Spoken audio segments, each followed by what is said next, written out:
What a wedding. What a night for a wedding. Welcome back, everybody, to Phil's Recap and Review. House of the Dragon, Season 1, Episode 5, We Light the Way. What an episode. Another fun episode of House of the Dragon. I don't know if that was the most fun wedding I've ever been to in my life. And again, not the pre-party with Crispy making someone's face look like a piece of meat that Rocky Balboa would hit in a freezer, but I mean the after wedding where it's like a funeral wedding. Oh my goodness. Interesting episode that we really have a lot to unpack and get into and talk about it all in our recap, but I'm very curious what some of you guys think about this episode. The last two, I think, worked very well together, and this was a good conclusion. And that's the other thing. This is a conclusion to some of these actors. This is a series wrap for Rhaenyra. That's why I'm starting off with a picture of her on the screen. And welcome, everybody. I'm, of course, not alone tonight. I have with me some of the best, some of the beautiful, some of the amazing, the wonderful, the incredible, the live motherfucking chat. We got the live chat. We got Christian. We got the bloody talk. We got Santovia Major. We got Loner Incognito. We got Rishi. We got RJT. We've got Apulia, one of our channel members with a conga right next to her name. Goodness me. It's great to have all of you guys in the live motherfucking chat tonight to talk about this episode. We also got Mark, who said, "Happy Sunday, Phil. The process is starting to feel a little rushed." So this is the episode where I'm not going to say the episode is going to split people, but the fact that this is the last time we're going to see some of these actors in these roles, or potentially the last time, depending on where it's going to go after this. But this was a good episode. It wasn't an episode. It was an episode. I don't know what it's called an episode for, but it is called an episode. I'm playing a little under the weather tonight, but I don't care. This show makes me want to talk, and I'm here to talk to you guys tonight about this episode. And I'm gonna let the vodka breathe through it tonight. We got the bloody talker with a super chat donation, crispy like a Dothraki wedding style. It's exactly what it was like. It was totally like a Dothraki wedding, and they said in the after part of the episode, as I was setting up, I could hear it in my peripheral audio vision, and they were talking about how this is every season of Game of Thrones needs a wedding, and some bad stuff needs to happen. This was interesting. I think the biggest takeaway from all of that is Rhaenyra not learning the lesson of you don't mess with crazy, because he was showing warning signs all over the place about being way too into her, and from the casual point that she was trying to set up, and beyond even when he freaked out when it hit her. The scene where he's like, "Run away with me," and she has to be like, "Dude, what do you think? I'm gonna run away with you? I'm not running away. I'm the queen. Are you dumbass? Like, are you a fucking dumbass? I'm not going to Essos, giving up my rights. What are you, an idiot?" And then he's like, but we can still do what you want me to do. And he just turns and goes, "What am I, your whore?" Yeah, dude, shut up. But anyways, and Crispy showed down. Crispy was full in love, all the hearts. He thought that was going to go a different way. And the night of the kisses there, and him, oh gosh, that situation was really intense. Really.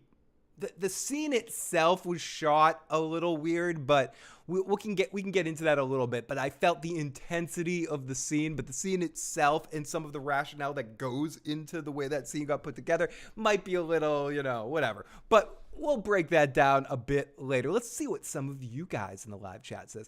LCH, Jeremy, a Game of Thrones season without at least one wedding incident is considered a dull affair. Awesome episode, says LCH. Song says, "I didn't know Laner was into that."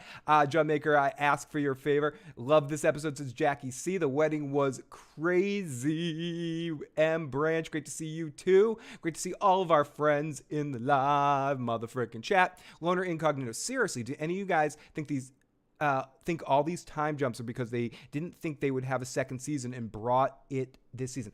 I'm not sure if they didn't think they were going to have a second season, but I think there's an element of that, Incognito, in my mind.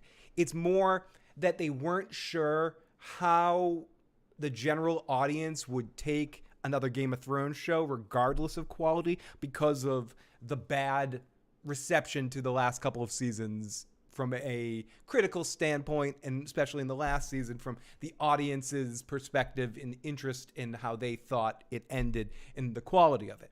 So there was a lot of transcendental hate going on. So I think what they wanted to do with this first season was make sure that every episode had some bangs to it to make it feel like event television to a certain extent.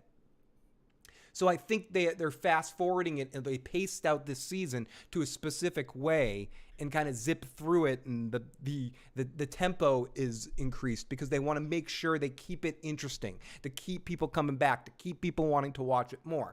I wouldn't be surprised when we get into seasons 2 and 3 and 4, if we're lucky enough to have those seasons, that we pull back a little bit in the sense of the tempo of everything and maybe breathe stuff in a little bit. But I feel like in this first season, it's not so much that they didn't think they were going to have second seasons, but I think maybe you're right to a certain extent. I think we're just verbalizing it in different ways. I think that it had a lot to do with making sure that they had to come to play. If you're bringing another Game of Thrones series into the ether, considering the dynamic in some of the fans' responses to that last season, even some of the biggest fans of A Song of Ice and Fire world, you better come hard. And so I think they plotted out the season in a way that they're going, oh, we can go from this event to this event to, oh, that could be balls to the wall through the whole season, which is fun. So that's why I have mixed feelings about it. And we were talking a little bit about this on the pre-show. Some parts of me think, yeah, they had a really good thing going with this group of actors here. And I know they're only replacing a handful of them, or aging up a few of them. But they had a kind of good thing going. It would have been nice to see them on the ground running with this and take their time and have a whole season of this and then go to the next step. But that being said, I've liked every episode and I like the way things feel. So until it hits a point where I'm like, and I'll still give them credit for the ability to go back and possibly do flashbacks at some point in time and do some alternative parallel situations. So we will see how that comes together. But let's keep this going in the live Mother chat. I don't know. Oh, Santovia says, I don't know how long I can be here. The weather's changing, giving me a headache. Believe me, I know this is my worst time of year for the headache I get on the season changes. It's difficult. So I can definitely relate to you, my friend. And I wish you the best.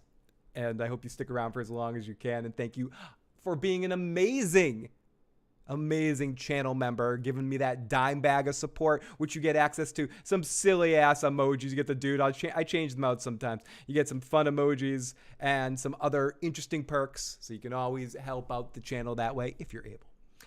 So anyways, seriously, a Game of Thrones season with a wedding. We got Crispy was a damn simp, big time simp,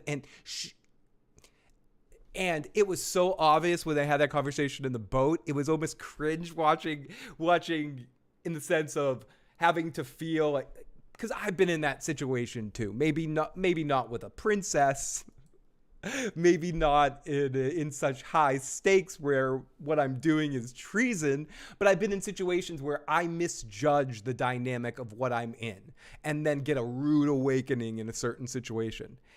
And it hurts. It hurts. It's like rip the Band-Aid off stuff. And you saw it on his face. He was like, oh.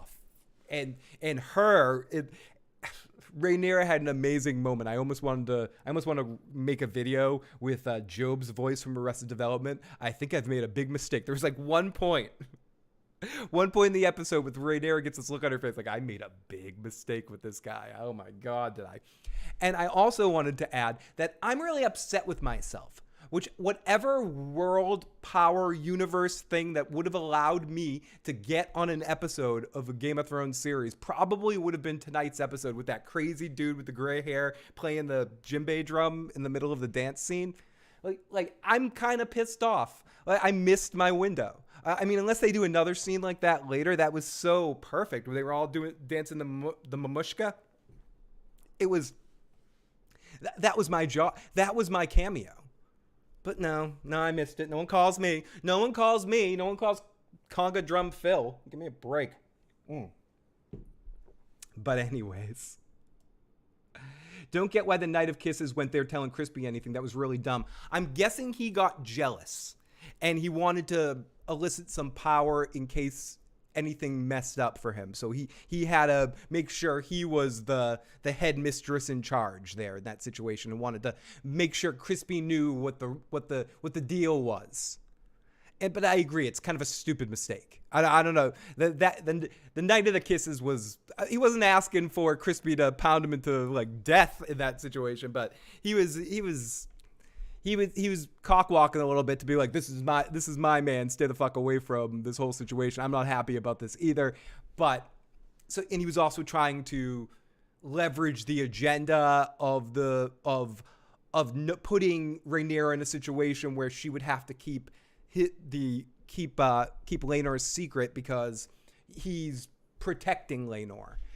But he did it in this really stupid way, especially right when he walks up to him. Like, Crispy was giving off this vibe, like, don't talk to me. Don't fucking talk to me. And he goes and he instigates with him. And that's where the scene gets a little silly in the way that he had an opportunity. We don't actually see how the instigation happened, but somehow he ran over and broke up the fact that Laenor and the Kisses guy were hanging out and got into a fight with both of them. And I don't know. I'd love to have seen that whole scene. Talk. Great to see Talk. Who should marry this hot blonde future queen? Woohoo! Michael Fitzgerald, a PhD. He did just walk out after killing the boy. He did. Crispy is a psycho, and I kind of wish he stabbed himself, personally. The way the fight broke out was weird, but the payoff was great. I agree. That's a perfect way of saying it, Rishi. The way the fight broke out was kind of weird. For me, anyways, it was weird. Just filmmaking-wise, it was a little weird.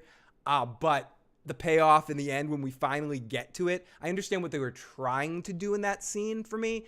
They were trying to make us feel what Viserys maybe was feeling in that second, when not being able to find Rhaenyra and worrying about Rhaenyra's safety. I also enjoy the whole strong family was big. This was a good episode for the strong family, as Lionel just like sends his brother in there to go find Rhaenyra and kick some motherfuckers' asses that even with armor on. He's a bad motherfucker, that guy. And the other one is all Varysy, slimy and slick with his oh, poor me. I'm walking with this cane. You should listen to what I have to say. I don't know. The queen had some tea. I'm not saying anything. But so that I gotta give them full credit for like a good episode with them. We got the amazing, the incredible, the talented Carla Wayne in the live chat. My bandmate, Carla Wayne. Lead singer of my band. We don't have a name yet, but we're Carla in the live chat. Damn, I'm recovering slowly from that. I couldn't understand why Crispy started swinging. I'm guessing that he's unstable. You know that adage? I mean, it's said in a different way, but I'm going to say it this way. Like, you don't mess with crazy. You don't fuck crazy. And Rhaenyra messed up here. Not that she was in a position to choose. You know, she was a freaking 18-year-old kid making that decision at that moment. I mean, you don't always make the best choices. I know I didn't make the fucking best choices when I was 18.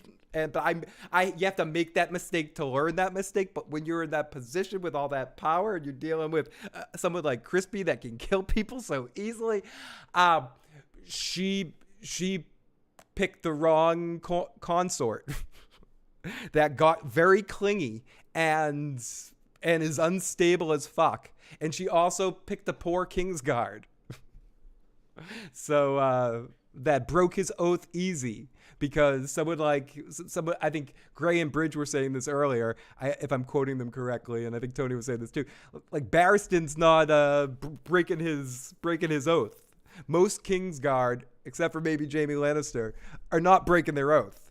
And Jaime would only break it for his sister, and that's love. Love. Exciting and new, I'm a twin. I'll be fucking you, the Lannisters. Sorry. Okay, so let's continue here.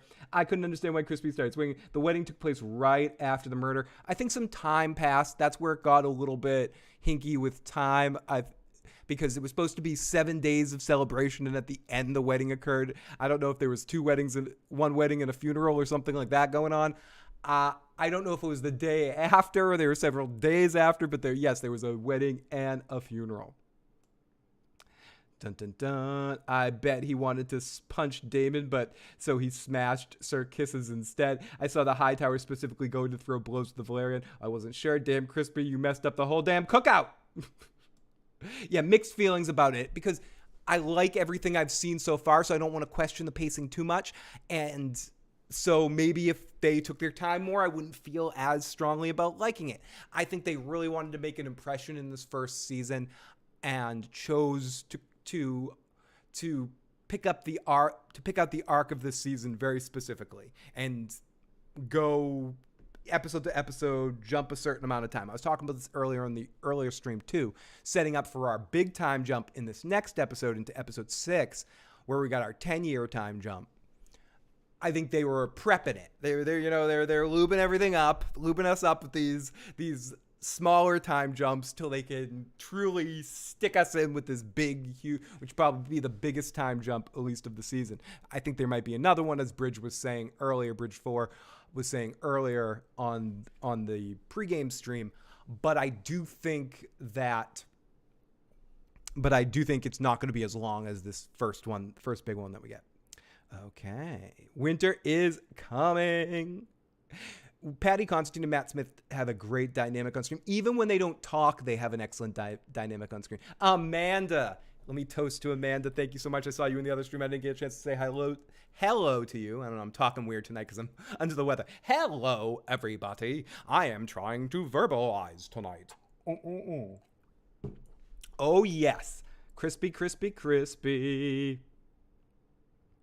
Preston said that Sir Crispin shouldn't have been able to just murder the king's friend and walk away, and then the queen went, yeah, that's what I'm saying too. I agree, and I may pop over there after this is over, depending on how tired I am after I'm done. But I definitely encourage you guys to bounce over and check out Preston and Carmine as well, and send them my love. Okay, so how did Vale's wife know what he said in the first episode? Then, I mean, I'm guessing that he spreads that around a lot, that he says that in every situation, and it's just gotten back to her over time. Laenor is not the king. Ray just wanted to say hi. Great to see everyone. Scout Teeny in the live chat. Great to see Scout Teeny. And great to see everyone. Let me fast forward this up to the beginning. Lesson of this episode: don't have an affair with someone who has nothing to lose. Exactly, Miss Williams. Another channel member, and I'm going to be having a members only live stream coming up very soon. And I know we only have a small amount of members, so some of you might not be able to check it out live when I do it, but it will be a stream just for you guys. I'm not sure what I'm going to talk about yet. We'll see. But as we build up more members, we can make those extra private parties, ask me anything kind of situations. So let's get to our first voicemail of the night. I forgot to mention this earlier. If you want to call on in, you can do that at 781-990-8509. Sorry about that. 781-990-8509. Share your thoughts about this episode. Have any questions or comments? Let me know. A lot to talk about, a lot to break down here. Let's get to our first message from the one and only Bloody fucking Taka. Sorry, I had to say that from Masters. Bloody fucking Taka, dude. What's up, Phil? That was a little crazy. I was watching the episode as best I could because I was cooking lunch for work tomorrow. Crispy got cranky, huh? Crispy cranky. He does not handle rejection well. He needs to learn how to take it out. Yep. He can't marry a princess. He's the Kingsguard. Just chill, bro. You don't have to pound the faces of some dude. You couldn't even get that. Like, damn. And then nobody, stopped this shit? How many nights are there? And nobody stopped this shit? Man, it's crazy as hell. Anyway, Phil, I'll talk to you later, bud. Peace. Yeah, and you just made a great point, Bloody Talker, that I was going to say anyway, something similar. Like, in that scene, they specifically show how compact the scene is and how many people are all around. So it's not like he snuck up on him when they were walking away and having a moment on the balcony outside alone, and he throws him off the balcony or some shit, or gets down and pounds him the same way away from all the crowd, and then the crowd rolls in there. They made it seem like he just ran into the middle of the dance floor and started beating the shit out of the Heir to Driftmark.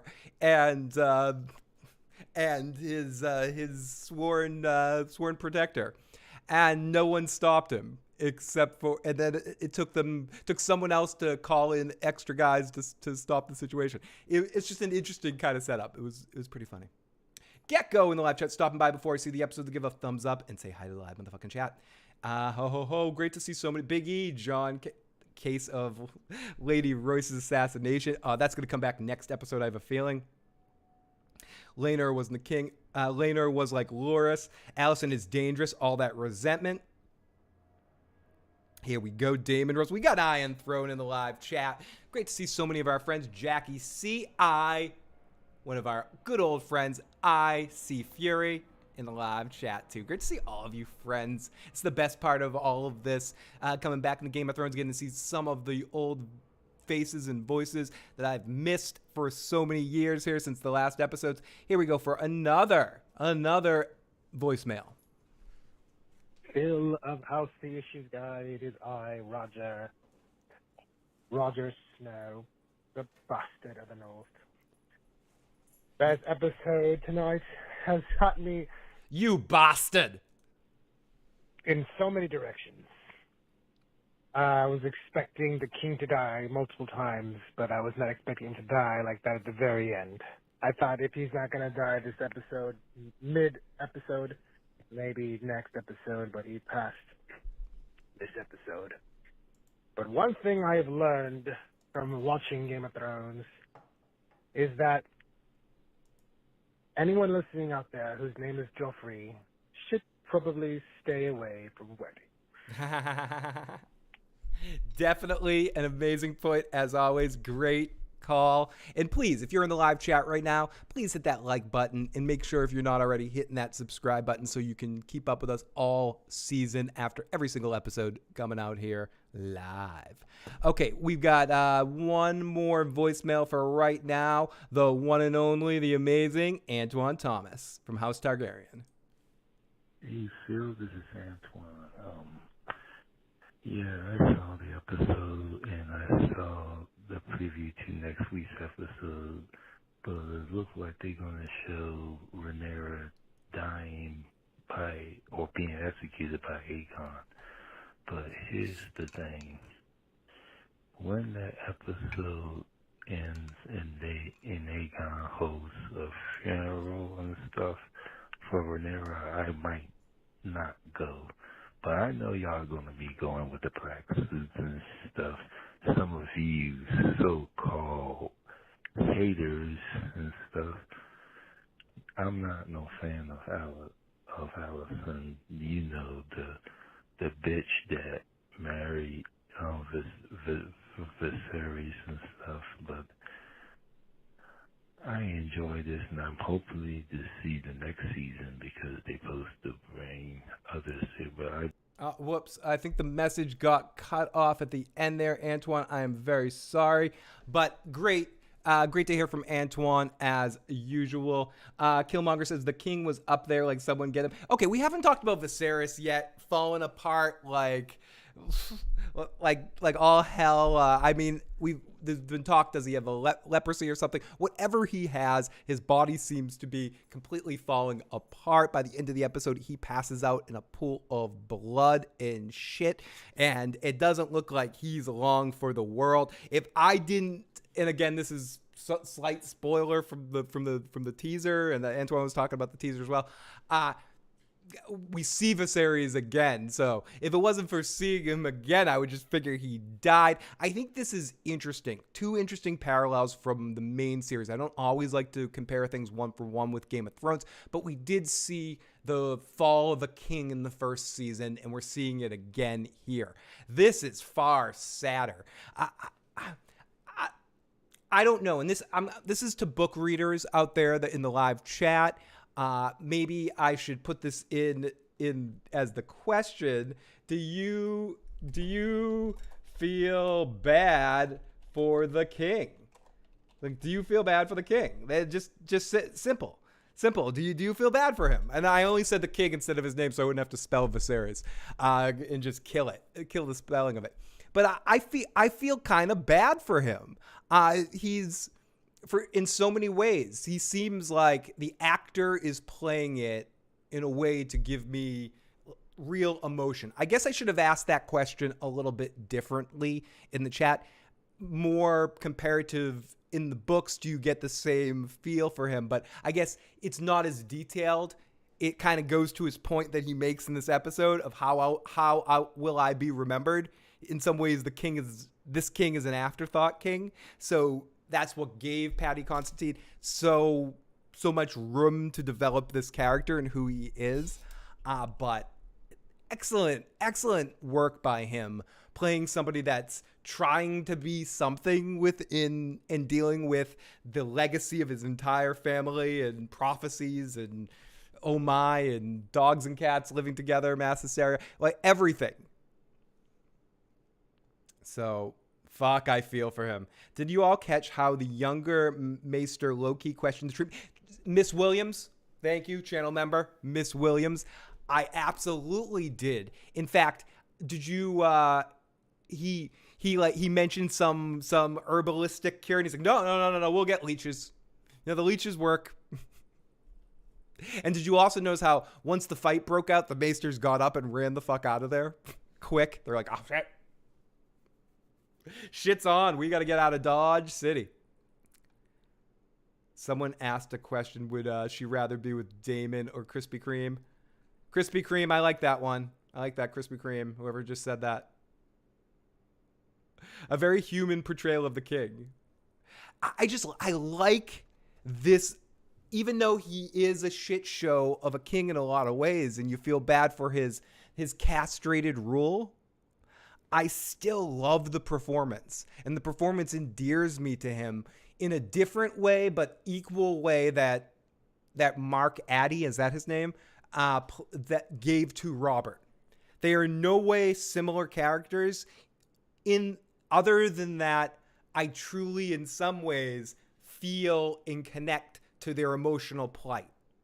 Both actors play what could be singular one-note kind of characters. In Robert's case, just a singular drunk and over-the-top stuff. You can really see the longing for the man he used to be.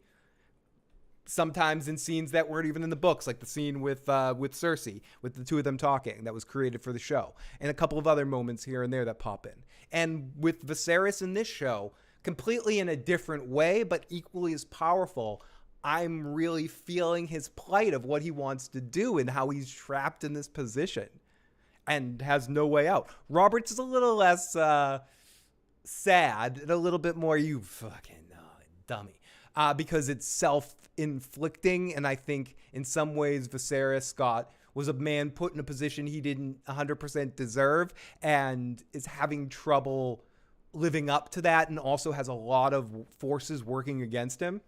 Oh my goodness. The amazing Heath Hinton has just become a channel member. He's got a conga next to his name. He's got a drum here right there. He's got an amazing ability to hook onto these silly emojis that I have out there. And he will now be joining or be able to check out every month the members only live stream that we end up doing. It's going to be fun. Alicent is jealous bad, probably wanted Daemon. I think Daemon is truly terrible, but everyone still loves him. I'm loving Daemon too. I love me some Daemon. We get talked. Alicent forgot how she was creeping around in King's bedroom for almost a year. Fucking hypocrite. Holy shit, Sonic Boy, got a dancing Joe. Joe might not be on this stream tonight, but we got Joe in the live chat in some way. Also got some Joe rants in there.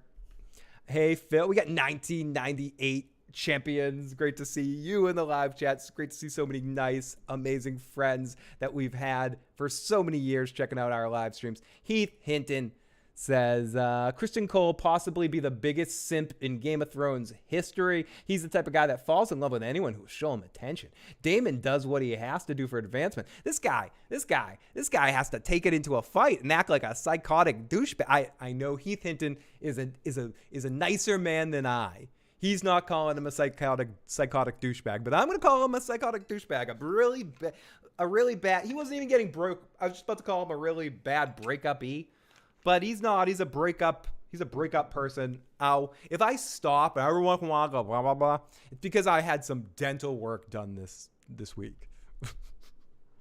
I was like, I had crispy coal with a punch in my jaw over and over again with a drill.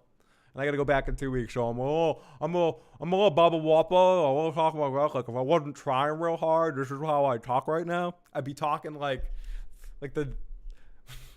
the night of the kisses was after a couple of those crisping coal shots. I'm hoping the vodka numbs it a little bit. Anyways, Crispy Cream definitely needs a new nickname. We need to evolve these nicknames every episode. Oh my goodness, everybody. Hi, everybody. I'm a pirate tonight. Crispy's not made of sterner stuff, Sonic. Crispy's a Saul. Okay, so, oh, wow, great visual image. Phil, Targaryen strong in memory of Rhaenyra Targaryen. What's wrong with me? I'm mourning Daenerys is great. I'm mourning Daenerys. I should be troubled about the... we got our good buddy Antoine who's still mourning at the loss of his Dragon Queen Daenerys, but House Targaryen will be rising for a long time in this show, my friend. Okay. Everyone has a Daemon in their family. Don't make a scene. He makes a scene and just wants to give him a plate. Raise your hand in the live chat if you're the Daemon in your family.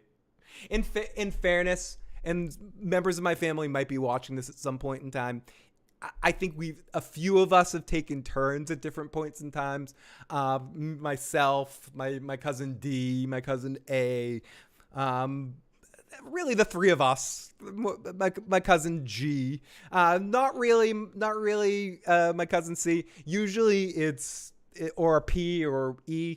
So it's usually myself or a handful of my cousins that we're the Daemons.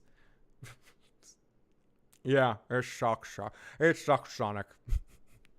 This is how I'm talking. C. Listen, C. Okay, let's get into this a little bit more. What's up? We got Gold Soul in the live chat. Bloody Talker says, I'm more of the black fish in my family. We just got Freddy Steak Burgers in town. When the Valerian family walked into the wedding, did it seem like they were better than the king? It did, and they got the best introduction. And you got to figure that in this world, the Valerians have just as much or very close near to the clout of the Targaryens, but they're even more like rare for them to make an appearance like this in court, where the Targaryens are around there all the time. So it's a big deal when the whole family of the second family in Westeros shows up there. And I think I also really wanted the guy's job. That's job is just to sit there. House Lannister and the douchebag over there. Oh, we got this family over here. Like his job is to just stand at the door and announce the families. That's a cool job in this world. I want that fucking job. Give me that shit. Phil, the Daemon issues guy. That guy, I could definitely see that. Crispin Cole is bitch made, says Cold Soul. When the Valerian family walked into the wedding, it did seem like they were better than the king. No, the black sheep, the Targaryen sheep. They came in dripping. I loved it, says Carlo Waynes. All the Targaryens should die. I hate how they don't show the reasons the High Towers want to undermine the Targaryens. Shout out to Wales, Targaryen country, break away from Britain, fuck Queen Elizabeth. All the Targaryens, and here we go, they came dipping in. It's obvious they want to be the kings. The court respects it. Someone asked me where Joe Dirty Locks is. Truth be told, Joe is on a little bit of a lifetime out. I haven't talked to him, but I assume if I haven't talked to him, he's just super busy with work and life stuff. Hopefully he'll be back before the end of the season. If not, hopefully I'll be able to catch him up in the offseason. He'll be able to join with us in season 2. I texted him towards the beginning of the season and said, if you're watching, let me know and you want to jump in. And I haven't heard back from him yet, so I don't know if he's even watched the show yet. So we'll see from Joe. Hopefully, we also have that Walking Disaster show coming in a couple weeks. And the first episode starts. That's going to be coinciding with with here, the House of the Dragon. We're going to take House of the Dragon first, but we've got a final 4 episodes of The Walking Dead after House of the Dragon is over to continue these Sunday nights. Hopefully we will have Joe there as well, and we can ask him directly if he's going to be here for season 2 of House of the Dragon. So I'm still crossing my fingers Joe shows up, but that's where Joe is right now. He's probably home playing video games. If anyone has PSN, you can probably see him playing some sort of multiplayer game at the moment, is what I'm guessing. Anyways, I do wish Joe was here. Hopefully he'll surprise us before the end of the season. So here we go. Otto really keeps saying he wants his grandson on the Iron Throne. Understand that. Tell Joe we're rooting for him. I hope Joe is doing all right. I hope it's nothing serious. I usually don't not hear from Joe for this long, so I'm hoping everything's good. I'm kind of making a joke about it too, just in case he's just being a douche. But either way, I'm sending Joe my best, and I hope he does get in touch ASAP. We all want Joe. Trust me, I want Joe as well. I'd love to hear Joe's rants about this show and hear the crow chirping on in every once in a while. Hopefully, we'll be able to get them before the end of this series and get them back into the rhythm of it. I think they're out of the podcasting rhythm. They gotta get back into the swing if they want. Exactly. Best of lucks to the Locks, because I don't really know what's going on. It could be something serious. So in all honesty, all jokes aside, sending them all the best vibes I can. But here we fricking go. It's about time. I mean, we've waited enough. I've waited enough time. I've put it off. We've talked about this episode already, but there's still one more thing left to go. We have to go through every point by point, and to do that, I need a. Oh, wait, sorry. My sound man is off his game tonight. What's wrong with you, dude? Just make it happen. I'm sorry, Phil. Just make it happen, Scotty. Don't make it. Don't make excuses. We need a recap song, and we need it now. Damn it. Recap.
Not Jolt, Coca-Cola Classic. Red, white, and you.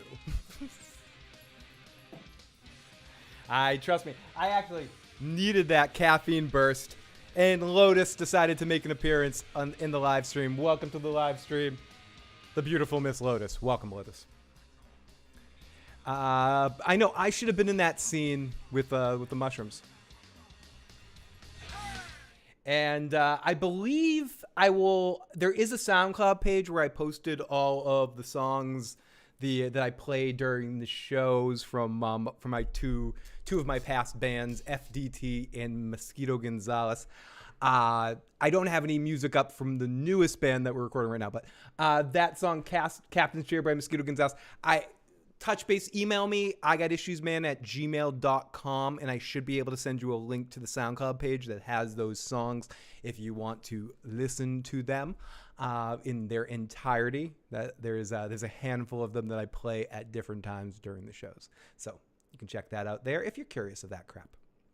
The recap. I want to have that in my hand because it's time for the recap. Crispin Nuts.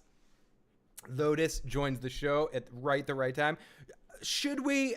Did we have fun with the English audio descriptions last week? Should we try that again this week? Because that was so much fun. Read the sun as it hangs low over the horizon, and silhouettes a castle standing on a grassy plain by the sea. A bird flies over a man and woman approaching each other on horseback in front of the castle. Tomorrow, Lady Rhea. Cousin? What's today's quarry? Okay, so no, we're not going to do that for the whole episode, but I'm going to keep that on. I could just do the regular English, but that's too much fun and adds a little extra context to what we're saying. It's a little extra treat that we can have during this situation. I think it works, and I think it's fun. Okay, have a good night, Santovia Major. I hope you feel better, my friend, and thank you so much for the support that you give the channel. All of you guys, whether you support on Patreon or you're one of our channel members, please. And I also mentioned that I'm going to share the link if I can in Patreon as well, to our patrons to be able to get you into that live stream if you want. And I know some people are migrating over from Patreon to channel memberships. We appreciate the support either way. So thank you so much for that. For any support you give the channel, whether it be a super chat, whether it be even just in the live chat, sharing it out to help more people get in here. Any of that just helps enormously. You don't realize, especially right now. Okay, so let's continue here.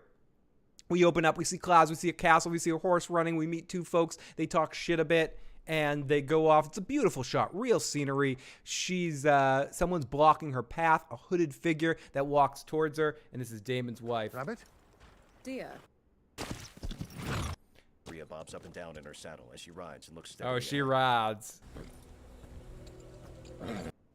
He takes another couple of steps toward her. Or have you at last come to consummate our marriage? He stares at her evenly. The veiled sheep might be willing, even if I'm not. Can't fucking... Our sheep are prettier, after all. Recap guy is way better than I am at this job. Okay, so he's in the Vale. She calls him on how he said the sheeps are hotter. She shit talks him about the Rhaenyra stuff, becoming the heir, and what will he do? He gives her a dark look. Another question. I'm curious of you guys in the live chat. Did Daemon go there to kill her? Or did he make the decision because in the moment to kill her? I think, personally, it seemed to me that he went there to kill her. I wasn't sure if he made the decision to kill her after the fact. I'm curious what some of you guys think in the live chat. Jackie C says she's mean. She's mean. Alicent wins best dress tonight. Yeah, Daemon's wife did not look so bad like he described her. Yeah, no, she looked fine to me. I love all the whispering. I had no problem. Jackie C, yes, rest in peace, Bronze Pitch. He planned it. Yep. Okay, so I'm not the only one. I am not the only one. Oh, yes. Oh, yes. People in the live chat. Oh, yeah. Phil, come on. This isn't even a question, dude. Premeditated. Pre-fucking meditated. Holy shit. Scout Teeny. Scout Teeny, who's going to get a mention on every fucking show now because he just jacked it up. Point. He decided not just to give us a dime bag of support. He decided to give us a whole eighth of support. That means you're going to get a preview of some videos before they come out. When I start getting back into pre-recorded videos, you're going to get access to them a little bit early. You're going to lots of fun here at that the second tier, an eighth of support. Scout Teeny's too old for dime bags. He's like, I didn't even want to give you more money. I can't support the dime bag at this stage in my life. But thank you so much, Scout Teeny, for that support. That is incredible. She's harder than Daemon. He was fantasizing about that kill for a long time, says Carlo Wayne. Send Daemon to Alcatraz. I could escape fucking Alcatraz. Escape Alcatraz. Let's listen to our voicemail here. And this is area code 920. Hey, Phil. It's Omega 32 here. Wait, is this Mike Ehrmantraut? This was a good episode, I thought. I really enjoyed it. Wait, I'm sorry, Hey, dude. Phil. I'm sorry, dude. I gotta pause for 1 second just because, like, this is the first time I think I've ever heard you call not being my. We got calling in code Mike Ehrmantraut here, but no, feel free to call out of character anytime you want. But it's just it threw me off for a second because I'm like, wait, is this Mike? Is this Mike Ehrmantraut leaving us a message? Phil, it's Omega 32 here. This was a good episode, I thought. I really enjoyed it. I was very surprised that Daemon killed his wife, unlike in the book, I believe. But I thought the conversation between him and Rhaenyra was pretty cool too. It's just one thing: not enough barbecue. We're gonna get there, you Beavis, you fire. Well, don't you worry. We're gonna get to the barbecue, Mr. Ehrmantraut. You know, you don't fucking worry about that. Ooh, okay. I definitely will. It's I'll send it to you in a second, Antoine. But it's I got issuesman at gmail.com. It's just what you can see under my Targaryen sigil right there. I got issuesman, just that at gmail.com. That is what it is. Yeah, she fell off her horse. She just fell off the horse. You know, Daemon didn't do anything. He didn't help her. He didn't help her off. Cole wanted oranges and baskets over actual power from hanging the queen. That is a weak ass. Heath Hinton, I'm with you. I am with you. Okay, so he gives her this dark look. He stabs the horse, and she falls down, and then she starts yelling at him. He narrows his. Daemon looks. Another sort His of. face crumples as he pushes his boot down and up, then removes it.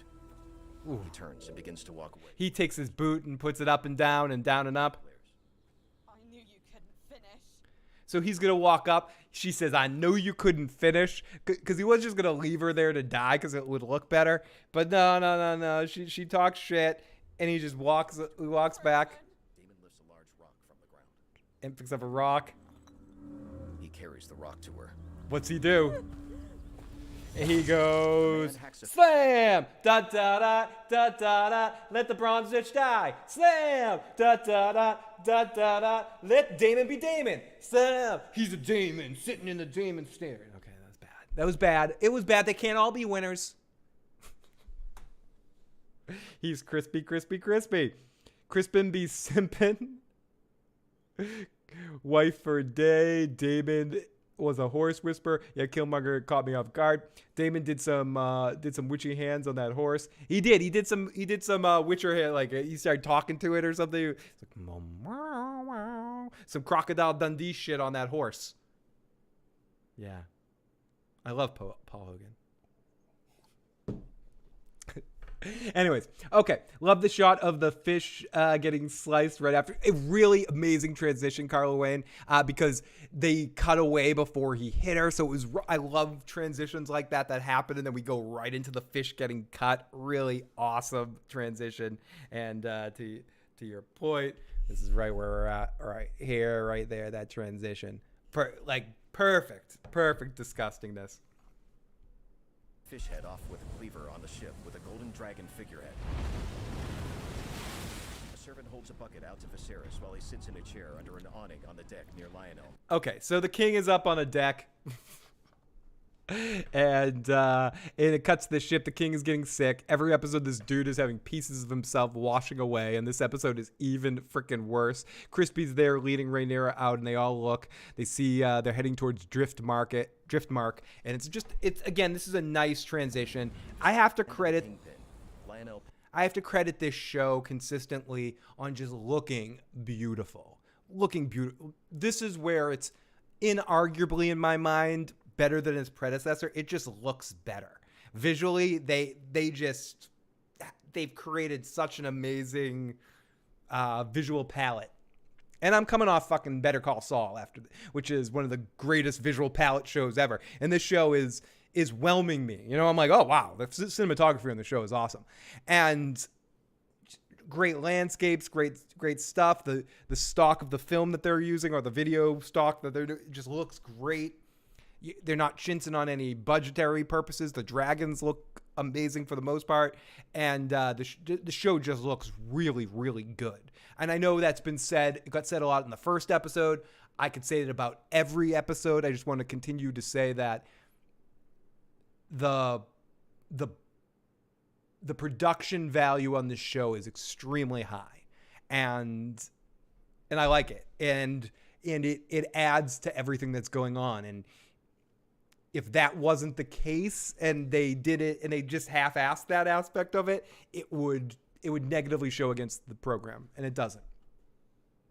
Yeah, the cinematography is great. The transitions, the editing. A handkerchief from his coat and offers it to Viserys. Lionel Strong is. I want Lionel Strong as my co-host. Fuck Joe. I want to get me some Lionel Strong. Love you, JC. You're never late. The party has just started right now because you arrived. What did RJT says? The horse smelled dragon on him, made him unsteady. Ooh, that's a good point. I didn't even think about that. If one thing that is consistent, it's the cinema. Absolutely. They've made this show look great. Fucking great. I would say the two things that are pretty consistent on this show are the cinematography and the acting. I think regardless of your opinions on other aspects of the show, the acting and the cinematography is art, both top notch. I would agree with that, Scoutini, too. Even though I've only seen 2 of the episodes, I like the grittier look with still the same higher quality of the House of the Dragon show. Absolutely.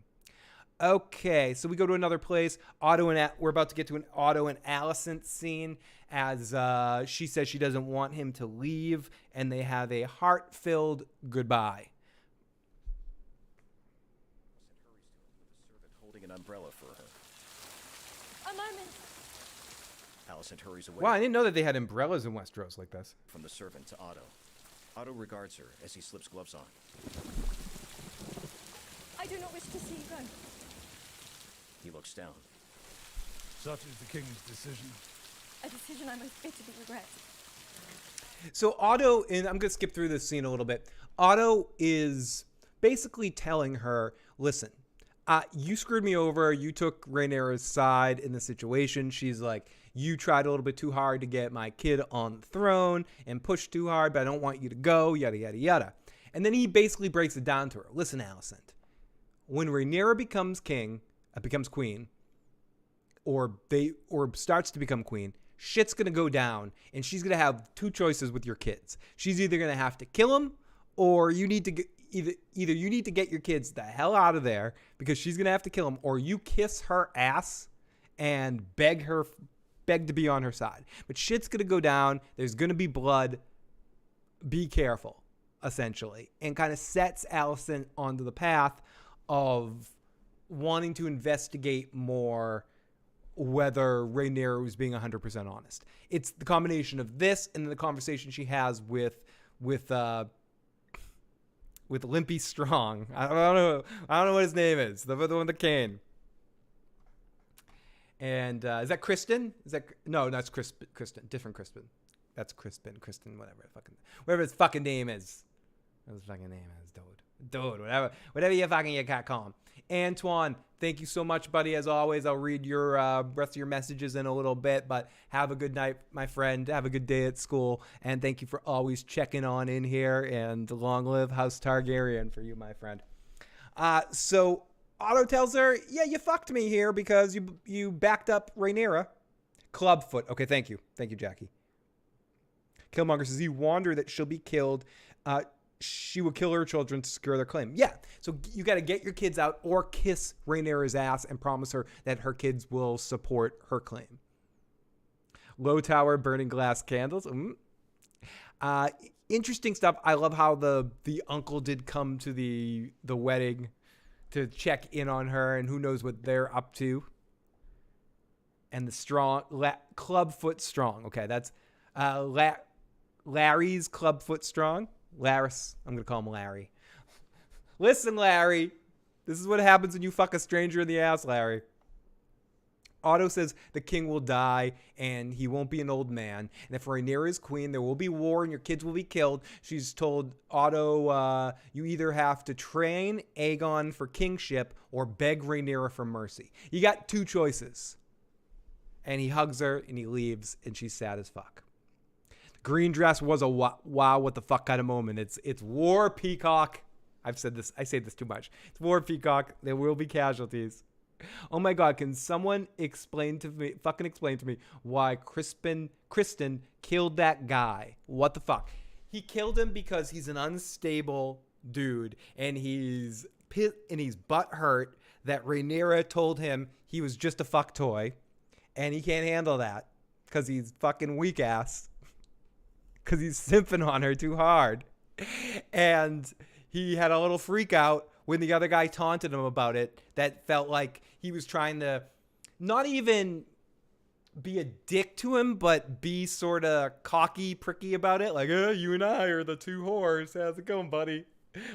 We better keep our secrets and keep our promises because the Night of the Kisses knows that he doesn't want to see Laenor get in trouble. So he's trying to make sure that if he's getting into this dynamic with these other two people, that Crispy is the type to keep his mouth shut.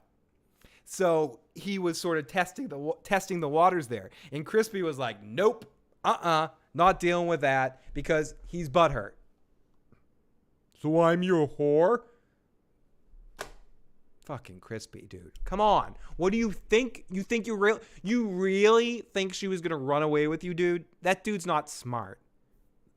Again, by all means, I highly believe in the idea of the dynamic that Laenor and her were having. Like, in this kind of world, saying, let's have our cake and eat it too. Let's have this arrangement, make our kids, but do our own things. Like, any kind of dynamic like that is like,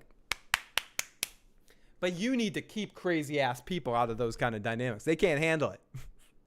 You're not a whore. You're a paramour. You're her lover. You're her passion in that moment. Give me a fucking break, Crispy. You really think she's gonna leave with you to Essos? Dumbass. Yep. JC, I think I verbalized that in the best way possible. I could be wrong. I'm wrong at least 49% of the time. I hope I'm right 51% of the time, just so I can be more right than wrong. That's all I care about. Yeah, it worked in Aladdin. That's what you get when you eat a Krispy Kreme. You feel a little you have a little regret after that. You eat too many Krispy Kremes, you're regretting it the next day. Hey, Regime the Great, great to have you in the live motherfucking chat. So after this whole scene, jutting from the water, they all arrive in Driftmark to meet Corlys and make the offer for the marriage. They all head on into the keep. As I'll turn down the volume here. They arrive and head in. The kids apologize that Corlys isn't there. Corlys is high-handing them by making them come into the throne room to greet them and not greeting them down on the beach. The kids apologize. Alicent, and then we flash over in the next scene to, let's listen to a little bit of this. Among the natives. Okay, so yeah, I want to listen to this scene. This is Alicent with, what was his name again? Larys? Strongfoot? Indigenous to Bravos. Alicent steps toward him. Yeah, by all rights, it shouldn't be thriving here. Nature, such mystery. She paces. Hardcore Rhaenyra. I mean, Rhaenyra. Clubfoot, not Hardfoot. And face tense. Your father was a good man. She turns to Larys. As is yours, He totally shucks his situation here. He totally Davos. I'm no big city clubfoot, but I just want to say that the queen got some tea. I don't know what that means. And Alicent is throwing shade left and right, and she's going to dig in this deeper. And I didn't even mention this. The fact that Criston, and I know I've messed up his name so much, I'm not even sure what it really is. So I'm balking. Like that time I wanted to actually say his name the right way. Criston Cole. I don't know. He's just such a dumbass though. Mystery. She paces away. The weather has... He doesn't even... She's not even asking about him. She's asking about Daemon, and he just gives it up. He's like, it's true. I had sex with her. Don't torture me. Just murder me. I'll be fine. I promise. Clubfoot is huge in the books. I hope he becomes a bigger character. I'm enjoying him in these scenes. Lovely. Indeed. Excuse me. And yet it is a dark day for the realm. She pauses, her back to him, and face tense. Your father was a good man. She turns to Larys. As is yours, who took his place. Alicent looks at him evenly. He hobbles to her. Yet still, the manner of your father's departure. Oh, come feels on, something dude. of an injustice. She regards him coolly. What She do you regards know him about coolly. Alex leaving? Thanks for telling me how to One who's think. never invited to speak, one learns Dude. instead to, So he totally plays the situation. He's a smooth operator. Huh.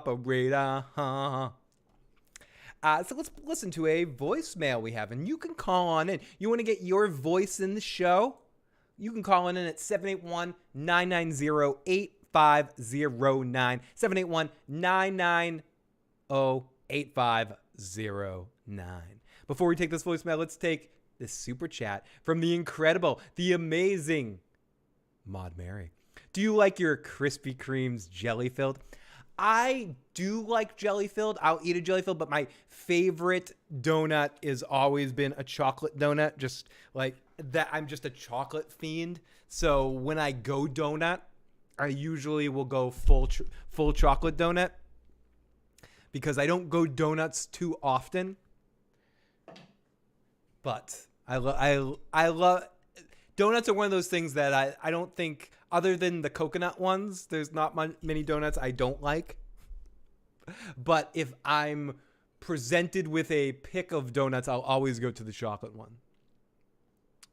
So, but yes, I do like some jelly-filled donuts. But chocolate's the way to go.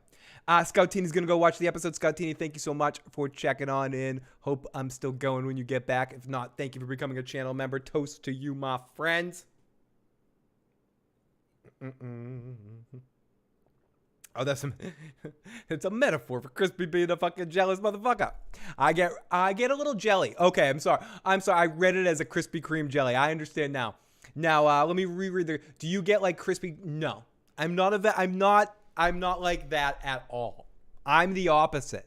I would be hanging out with the night of the kisses there. I'd be like, yeah, dude, let's high five. Let's go get a drink. You want to hang out? Can we like play poker after this? Can we go to the tournaments together? I'd be making friends with both of them. I'd be hanging out with Rhaenyra. Can I get a dragon ride? Can I hang out with you two? Can we party?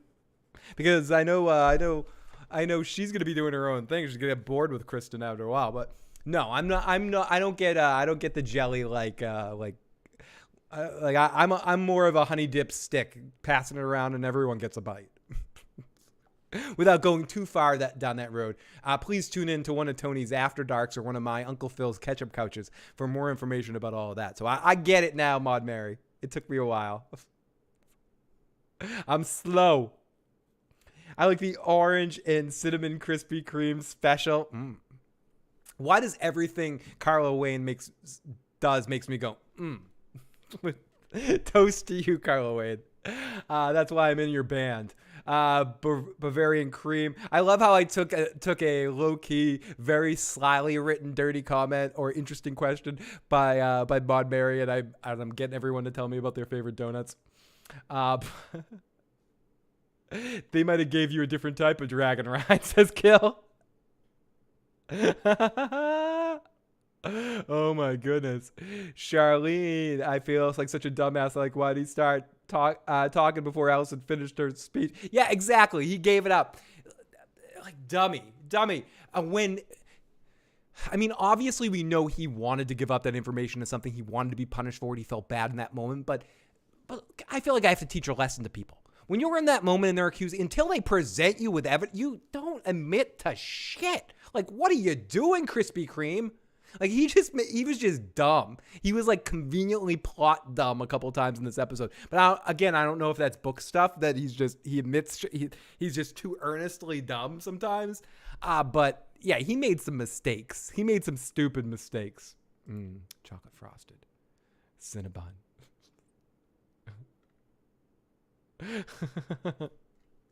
Thank you for the smile as I blush. Exactly. Don't kiss and fucking tell. Keep that shit to yourself. Seriously.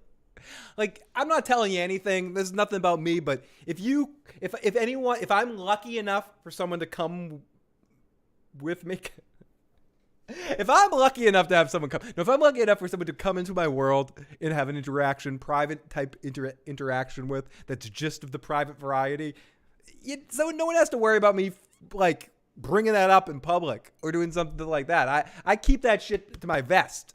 Maybe tell one or two confident people that you can kind of relate to, and those trusted people within your circle of trust, as Daenerys says in Meet the Parents. But for the most part, like, Crispy, oh my goodness, he's bringing that shit up every living day. He can't wait to bring that shit up. She's my girl. It's my girl. No one puts Rhaenyra in the corner. I'll take you to Essos. Like, come on. At least, friggin', what's his friggin' name with Dany over there when she broke up with him? He had some. He kept his credibility, kept his pride, he begged her for a second. You try to play your cards, and you walk away. Again, why can't I think of his goddamn name? Blue hair bastard. Okay, K Rich, the great K Rich in the live chat, one of our longtime viewers. With romances are dangerous as fuck, the princess should have poisoned wacko Criston on the ship. Fucking A, dude, I am so with you. Like, the moment he showed that he was going to be a problem, you got to push him off board. You just got to be done with him. She even got the look on her face like, this is going to be a problem. Well, did she just think it was going to go away? At that point, like, when she first got involved in that situation, I can forgive it. She was young. She was manipulated by Daemon to a certain extent and wound up. And she but at that point, she's sort of a little bit more experienced, a little bit more focused. She knows she's in trouble she knows that this is a dangerous situation for her. And he is a red flag of just danger. Like, he's going to show up with a rabbit on your front lawn. This dude's Fatal Attraction 2.0. Excuse me. He has some serious problems. And we got another super chat donation. And you know what? We've hit our magic number of 4 super chat donations. I'm just making these numbers up as is, but that means we get a musical interlude. Hopefully I won't play something wrong, play something dirty here. Wait, where we go? Let's play some drums fun for you.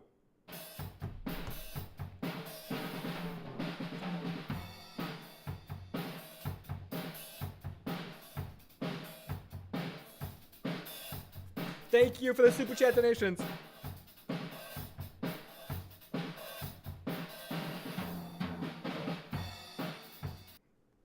Okay, that's it. There's more. Wait, what's this?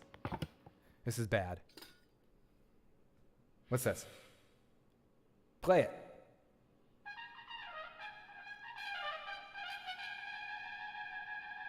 Okay, there's a little trumpet for you, and there's a little drum for you for those super chat donations. It means everything to me. And what do you have to say? What was? Did I forget to read your damn super chat? Viserys finally has the brains to stop and think, will people think I was a bad king when I'm gone? Yeah, he did. He finally really was kind of looking at himself, and that's where I get into the feeling bad for him, because he's really looking at who he's truly going to be looked at as, and he's just going to be a forgotten about force of nature. He's just going to be a extension of Jaehaerys's rule. And as Lionel Strong was telling him, who's a great hand to the king. Corlys says it later in the episode, as we'll get to, but I agree. Like no man, at least in my approximation at this point, not reading the book material, unless something hinky's up, he seems like a great choice. Great fucking choice. Yeah, watch out, Tommy Lee. I definitely not Tommy Lee in some situations. This chat turned into Sir Crispin Cole slander chat, in my opinion. That's okay. My chat has a little bit more flexibility than some chats, so bring the fucking Crispin hate. Fucking slander his douchebag ass. You guys in this chat are all my freaking shit buddies, man. Do it. Okay, so thank you. This is the sassy chat. When Alicent showed up in the green dress, Viserys should have taken steps to make sure Rhaenyra wasn't challenged, like send his eldest to become a maester or something, or send to the wall or something like that. Okay, let's continue here. The king is walking the halls of Driftmark after the scene that Alicent is set to dig deeper into Rhaenyra's affairs. And now the king is here. Criston and Harold look at Rhaenyra and Laena. Come, cousin. Let us discover what might be had for breakfast. Laena leads Rhaenyra away Laena. by the arm. Viserys and Lionel. The actress that plays Laena is very approach beautiful. Corlys as he sits on a throne made from a chunk of a ship positioned in the back of a large chamber. A staircase spirals from the chamber floor to an upper level. Corlys stands. I don't know about you guys, but I'm really loving Recap Guy tell us the way Driftmark looks. I'm enjoying this. I can't. I mean, as much as I do want Joe Dirty Locks on the side, because I have Recap Guy, it's just as fun. Your Grace. Corlys steps from his throne. Jackie, I wanted to get our girls from Tinder to write me first. I have so much trouble getting matches when I'm swiping. I mean, give me a break. How could you block the sex bot? Oh my goodness. To Viserys and kneels before him. Viserys covers his mouth. Seriously, Carla. Oh my goodness. Swoon. She was super beautiful. Adorable. Jackie C, still love you, but no shit for you guys. Oh, you guys. You guys are all my shit buddies. Mosh pit was amazing. I miss a good mosh pit. It's been a while since I've been to a show and got my ass kicked. I might have to put that on my Murtaugh list. I might be getting too old for that shit. I like to be on the stage in front of the pit, jumping around or playing drums in my Rocky band. Oh, thank you, JC Wilder. Toast to you. You're a sweetheart, dude. You're a sweetheart. I copied the link. The dialogue in this episode was top notch. Rishi, I would say that is another one of the highlights of this season. Even if again, within some of the complaints, and I enjoy breaking things apart and nitpicky type stuff. That makes me laugh, makes me smile. I enjoy that kind of dynamic. But I think certain things in this show are like the dialogue is top notch for this kind of show. Top freaking notch. The cinematography, the acting, all that stuff is perfect. Mine, I think, was Ministry. Ministry in like 0.04 or something like that. I saw it was a metal show like that. I believe was my last one. I was at like a heavy show. It might have been but I don't know. Sorry, different conversation. But mostly shows that my band played at or something like that would be more the more the ones I would go to. And on that note, we need some dick on in our lives. No, we don't. We don't need some dick on in our lives. We always need dick on in our lives. Why did I want to play? I'm sorry, I was trying to find a song to play, and you can never find it when you need it. So instead of playing it, I'm just distracting my excitement by playing the dick on song.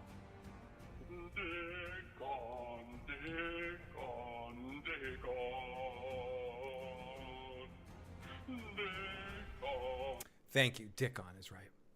We got to get into a Targaryen mosh pit. I do. I would love that. Okay, so let's continue. The king's coughing, which means he's dying, which is television for dying. Rise, Lord Corlys. Corlys stands. Be welcome. And he gives his offer to Corlys. I want Rhaenyra to marry your son. Viserys glances around the chamber. Despite spending most of my days amidst the grandeur of the Red Keep, the halls of High Tide never failed to impress. You flatter me, Your Grace. Though I do wish we could meet under happier pretenses. Viserys stares. How so? Daemon's wife. So he tells him about, The Lady they Rhea. tell them about Daemon's wife, and Well known. Lionel Strong and Viserys make eye contact like Daemon killed her. He's making himself in a better position to try to take Rhaenyra. The gods are cruel. So we can turn toward happier pursuits. And he finally gets to it. He offers his daughter to Corlys' son. His face shines with sweat. I wish to propose a marriage between your son, Selena, and my daughter and heir, the Princess Rhaenyra. It's long past time our houses were united in blood. The last pillars of old Valyria. You honor both. It's interesting that he says that, considering that he's talking to a couple that's a Valyrian Targaryen couple. He's like, it's about time our families connected. Well, besides you guys, like connected again. We gotta majorly marry paradox our family here. Me and my house, Your Grace. There are certain details I would wish clarified. Maud Mary, I'm glad you said that, not me, but I'm not gonna disagree with you. Before the Princess Rhaenys and I could accept this most. Kayla Smart said she had terrible mosh pit etiquette. Oh, so we all dealt with those kind of situations. The worst mosh pit I've ever been in my entire life, though, there were some bad ones. But the worst one I was ever in, it was a Green Day concert on the Hat Shell. They played a free concert in Boston, and it turned into a big riot, and everyone broke down the barriers, and the mosh pit turned rioty, and I got two beer bottles off the back of my head, and then kind of went to the ground, and then Green Day stopped in the middle of their first song and left the stage, and then a huge lightning storm happened, and then a big riot happened, and then everybody calmed down, and then the band came back. That was a difficult day. Or the Rage Against the Machine Wu-Tang mosh pit was pretty fucking crazy too. That was an insane night. People were just literally just beating the shit out of each other. Hey you, So there was back in the day there was some dangerous ass mosh pits, especially in those underground clubs. My friends and I used to just go into one of our houses, and we'd move all the couches out of a living room, put on some Anthrax, Pantera, Ministry, Subpantera, early Metallica, Megadeth, that kind of shit, and just beat the living shit out of each other, literally, but beat the living fucking shit. We didn't call it Fight Club, but it might as well have been fucking Fight Club. It got pretty disgusting. If you didn't walk out of there with a black eye, you're doing something wrong. So yeah, those days were fun. I love you, Will and Jay, if you're ever tuning into this. Okay, so let's get back to the Valyrians. Generous proposal. What details? Corlys gives him a meaningful look. Joe's pretty freaking crazy in a mosh pit too, I gotta say that. Okay, lost my shoes at Rage Against the Machine in 93. I was 14. Daemon can't keep his hands off. Yep, I'm gonna start Daemon keep his hands to himself, or I'm gonna start a fucking riot. Oh my god, I was so confused when he said that, his cousin and Corlys are the two united. Exactly. I would be too. I'm like you're saying this to the couple that's an actual Targaryen and Valyrian couple. You're saying it's about time we connected our families. Fuck you. I prefer the more calm shows like Sonic Youth and Pixies. I've seen the Pixies several times. I saw Sonic Youth once. both great bands. Also saw the Breeders a couple times. I'm a big Kim Deal fan. I like the Pixies now too, but I definitely miss Kim. She was probably my favorite member for a long time, and I very much like the Breeders. I saw them a couple times too, as I mentioned. So yeah, I like it all, man. I like it all. Hannah Montana mosh pit was incredible. That Peter Frampton mosh pit was insane. I was at a Lollapalooza when Ministry played, and it was at a place called Great Woods that was filled with grass. And I'll get back to the episode in 1 second. Last music story. And everyone during the Ministry set ripped up the grass and threw it into the air and destroyed the lawn. And that place called Great Woods, they had to change their name to something else because the Great Woods got destroyed by Ministry fans. It's a true story. Okay, let's continue. I need some roasted duck. John Denver. Thank God I'm a country boy. Well, I got me a car, I got me old fiddle, and the sun's coming up and Dickon's on the griddle. So life ain't nothing but a funny riddle. Thank God I'm a Targaryen. Okay, I just came up with my newest song. Well, I got me a dragon. I got me a family member. My son's coming up and my enemy's on the griddle. Life ain't nothing but a funny riddle. Thank God I'm a Targaryen. Okay, that's it. Okay, country road, take me home. Okay, so the king is in Corlys's house and he's offering up his daughter. We would like to know how the succession will be handled. Now, Corlys wants to know about the next HBO classic series, Succession, and wants to know how Succession beat Better Call Saul in the Emmy Awards. And we're all pissed off about this, Corlys. Have the king explain what the fuck happened there. Daenerys nods lightly. Rhaenyra is my heir. Upon my death, my throne and my titles will pass to her. She and Celaena's firstborn child, regardless of gender, will inherit the Iron Throne from her. Corlys glances down. Can I presume that, in keeping with Westerosi tradition, their children would take their Oh shit. There we go. that they would be born Valarians?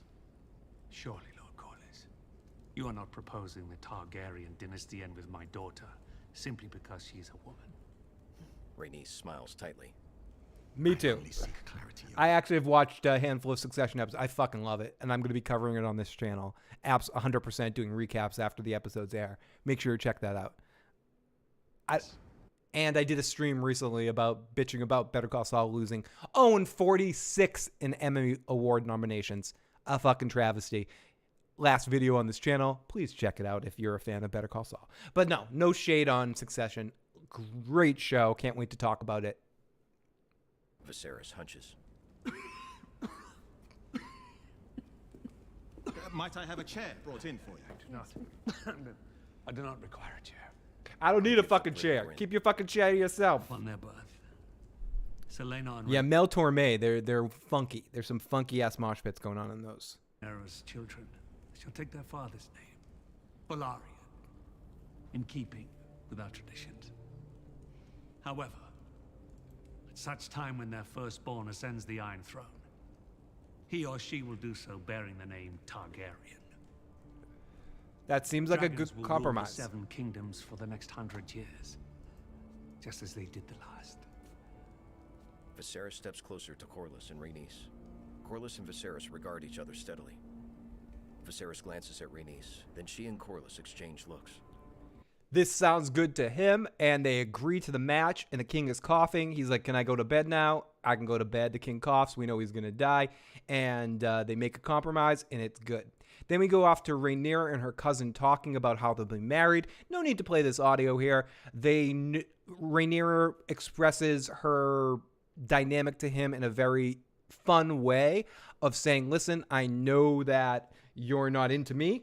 I know you're into dudes, and I'm into dudes, and we're going to do our duty, and then we're going to do our own thing. Is that cool?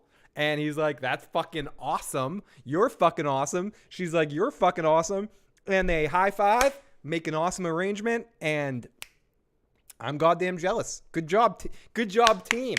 You know, they compromised and they came up with a great arrangement, and both of them are happy in it. And if Crispin wasn't a fucking douchebag, if if he wasn't an emotional gentleman, things would have worked out just freaking fine. In that kind of situation. Anyways, I'm kidding. I'm just being silly here. I'm getting a little buzzy. So they make the arrangement, and then we get a really good scene with Corlys and Rhaenys. And chose to sail into this tempest, husband. She washes her. Yeah, they definitely have a cousin you rock. I know you. I feel comfortable with you. It's all right. I know you do your thing. I'm going to do my thing. It's all good. It's great. I mean, when you're in this kind of position and they both need to sacrifice their own needs for marriages of convenience, it's always better if you marry someone out of convenience that understands who you are as a person and allows you to live your life without having to be deceptive of it or do something like Daemon did and murder your fucking wife because you can't find a common ground in a situation and you want to be available for different dynamics. Either way, I appreciate what they are trying to do in this moment. Obviously, it doesn't work out by the end of the episode, but it not to the discredit of Rhaenyra and Laenor trying to figure out this fucking shit.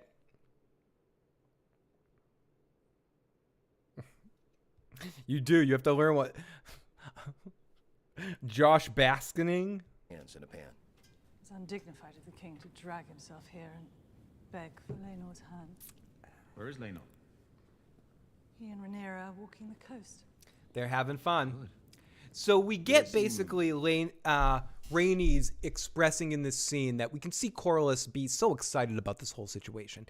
And Rhaenys is ultimately breaking down that I don't care about any of this. I'm over the fact that I could have been queen, even though you still have a hair across your ass about this whole situation and keep bringing it up.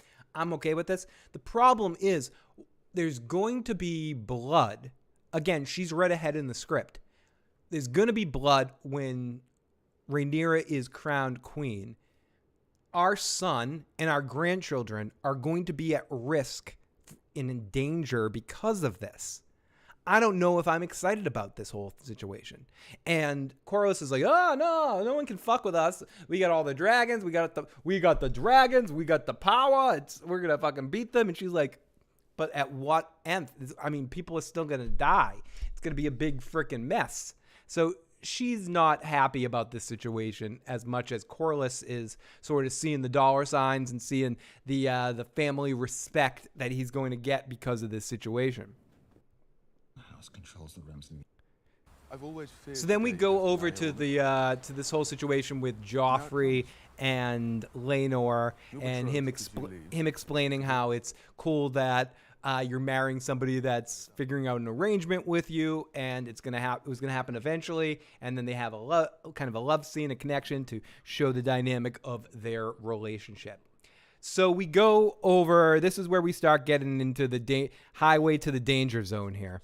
We go over to the boat as we're heading back home, and we have a scene with Rhaenyra and Criston Cole, and it goes a little something like this. The ship's flags flap in the wind.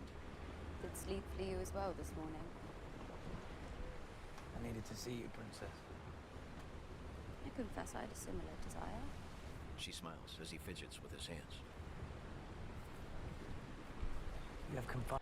Maud Mary says, why are the men in the show always stupid, blinded by power? Women in this world seem to be more well-rounded and intelligent. I mean, so far, I think it's a mixed dynamic. I think all the Strongs have shown to be very capable, competent humans. And I also think, even though he's kind of a dickbag, Otto has as well. I do think Viserys and Daemon and Criston all seem very much have their stupid aspects, even though I think Daemon has shown to be crafty in his resolve. I think Criston is the biggest example to your point, Maud Mary. I think his stupidity is a shining example to guide through all of the rest. In me now and then over the years of our acquaintance, I feel.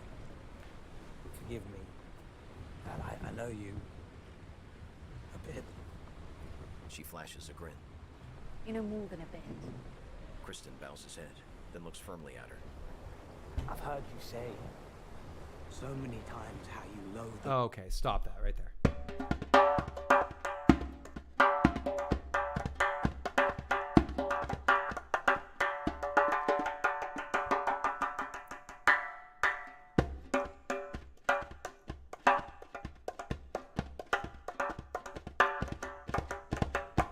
Okay, thank you so much.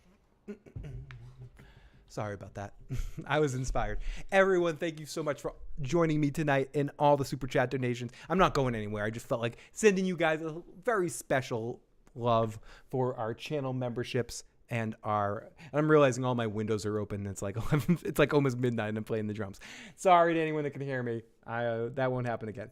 Okay, so we do have our moments because men and people in the live chat cracking me up right now. Let's continue with this live stream and continue with this scene of this dumbass. Lot of your position, that you are to be married off at your father's whim with no thought given to the yearning of your own heart. And now the day comes. His lip trembles. Selena is a good and decent man, but you did not choose him. He was chosen for you. It's true. She narrows her eyes. Now, who are we blaming here? Is Criston dumbass Cole here?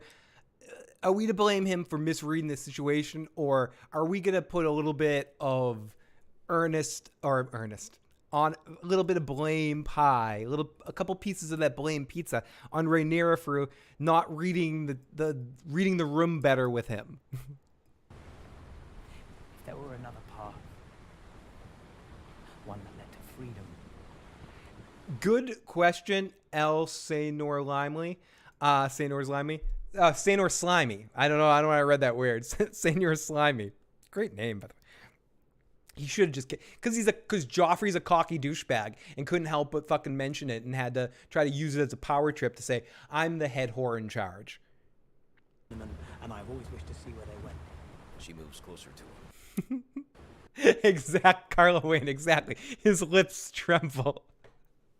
I love Recap Guy. This is the best thing that we've discovered. If I'm not having a co-host here, if Joe's not joining us, Walking David will be joining us every once in a while, popping on in, and we might have another guest here and there popping on in. I know most of my friends that would jump on are busy doing their videos right now or their own stuff, but hopefully we'll have Joe before the end of the season and David again, as we're lucky enough to have David last week. But that all being said, even by myself, because I love coming out here by myself too, at least every once in a while, it's great to, because I can talk a lot. It's great to hear Recap Guy, because Recap Guy is giving us his lips quiver. That's true. She narrows her eyes. If there were another path, one that led to freedom. Freedom! She looks away. Crispy, freedom's just another word for nothing left to lose. No, nothing. That's all my daddy left me. Please, Carla, let's cover that song. Can we cover some Janis Joplin, Carla? I think that'd be amazing. Okay, anyways. Sorry, I'm always going to go classic. I'm always influenced, like, can we do a classic rock song? Before I came here, I was in... It's on Rhaenyra because she knew how much this role meant to him. Absolutely. I mean, in a sense, yeah, because she hired him, she talked to him, she didn't read the room as well. He's emotionally a fragile individual, as we see later in the episode. So a lot of earnest does go on her. Great point, Kayla. As always, Kayla Smart in the live chat. And free to go where we like, to love as we like. In Essos. Criston gazes deeply at her. A smile grows and fades on her face. Not for the crown. Rhaenyra's gaze drifts down. I love this voice. Criston searches her face. Rhaenyra turns and steps away from Criston. She pauses with her back to him, eyes glimmering with tears. Criston folds his arms behind his back and stands. I mean, all we really need is a bass player now. We got your husband guitar. We got me on drums.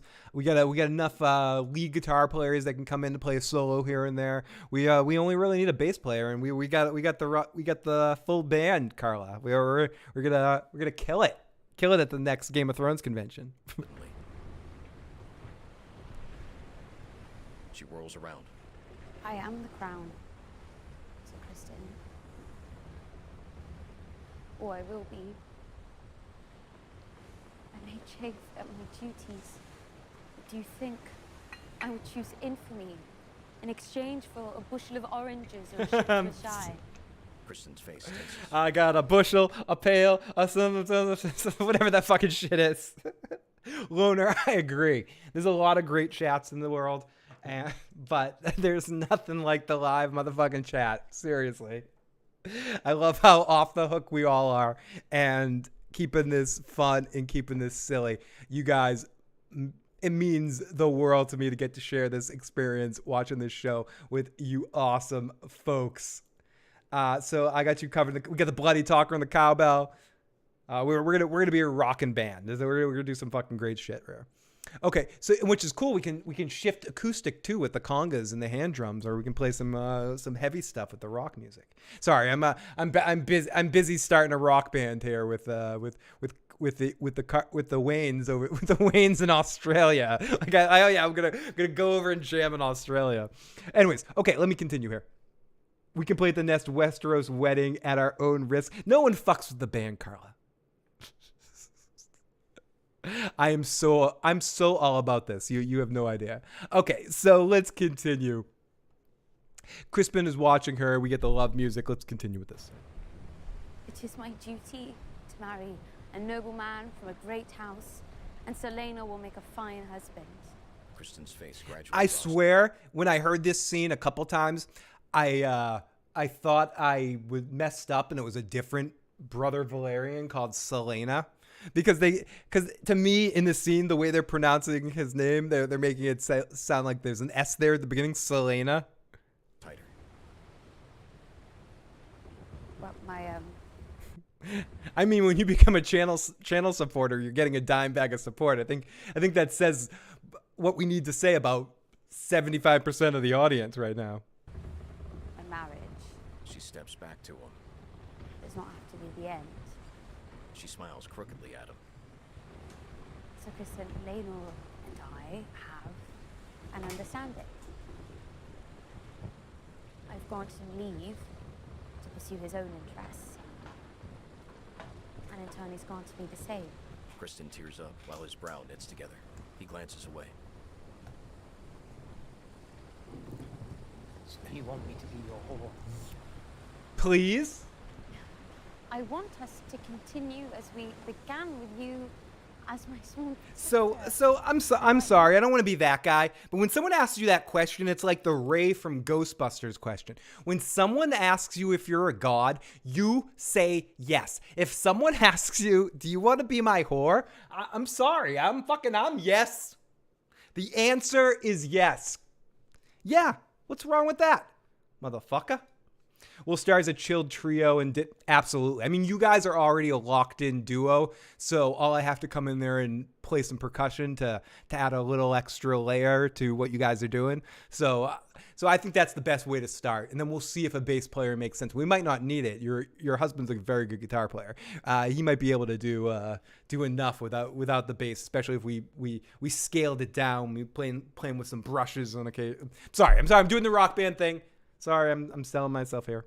So if you can't see this already, this was a gift from the amazing, the wonderful Carmine from Red Team Review. Gave me this a few years ago. This is a map of Westeros, a wooden map of Westeros I can hang on the wall somewhere. So I have it here on the magic wheel. So when we spin, we can get our answer. But yeah, okay. So I got that Joey Zaza. Shit. Okay, so he asks if he's his whore. So you want me to be your whore? Yeah. I want us to... No. I don't want you to be a whore. So what have you been for the last couple of years? Have you really thought we were falling in love?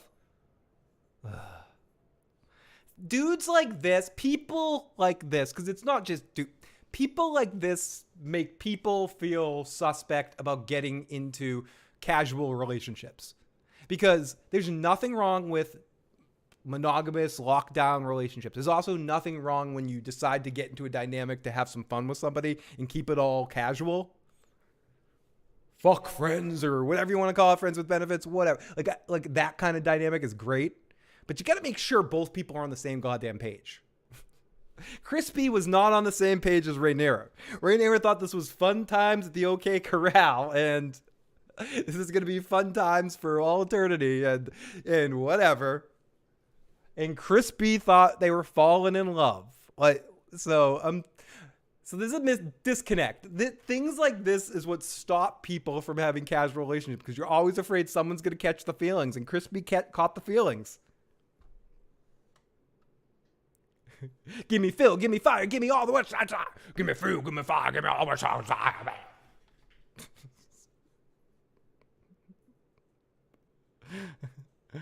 I got the Joey Zaza. Da da da da da da.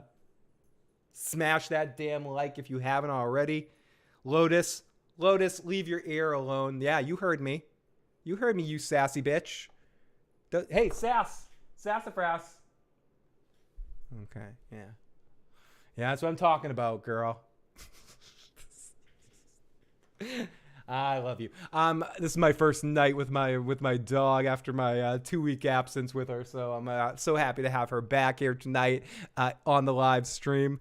So many times I always have other people's dogs. It's good to have my own dog. Okay, so let's keep going. All right, everyone. All right, Phil, take care and have a good night. Loner Cognito, have an amazing evening. Thank you for checking on in here tonight and being amazing in the live chat. Hopefully you lived up to your hope for some discussions on this episode. So he's watching her. He's freaking out. You as we began with you as my sworn protector, my white knight. I took an oath. Crispin is giving that Vanilla Sky crazy girl stuff. Yeah, he's giving the Vanilla Sky driving the car off the bridge fucking vibes, or the Fatal Attraction cutting the head off your puppy sort of shit. He's being a little creepy here. His jaw clenches and he holds a hand to his chest. His jaw clenches and he holds his hand to his chest. Yeah, exactly. Rhaenyra looks away. The Iron Throne looms larger than me, larger than anyone in my family. Aegon the Conqueror united 7 kingdoms and put them on a path. He leaves. So Criston... He stomps away from her.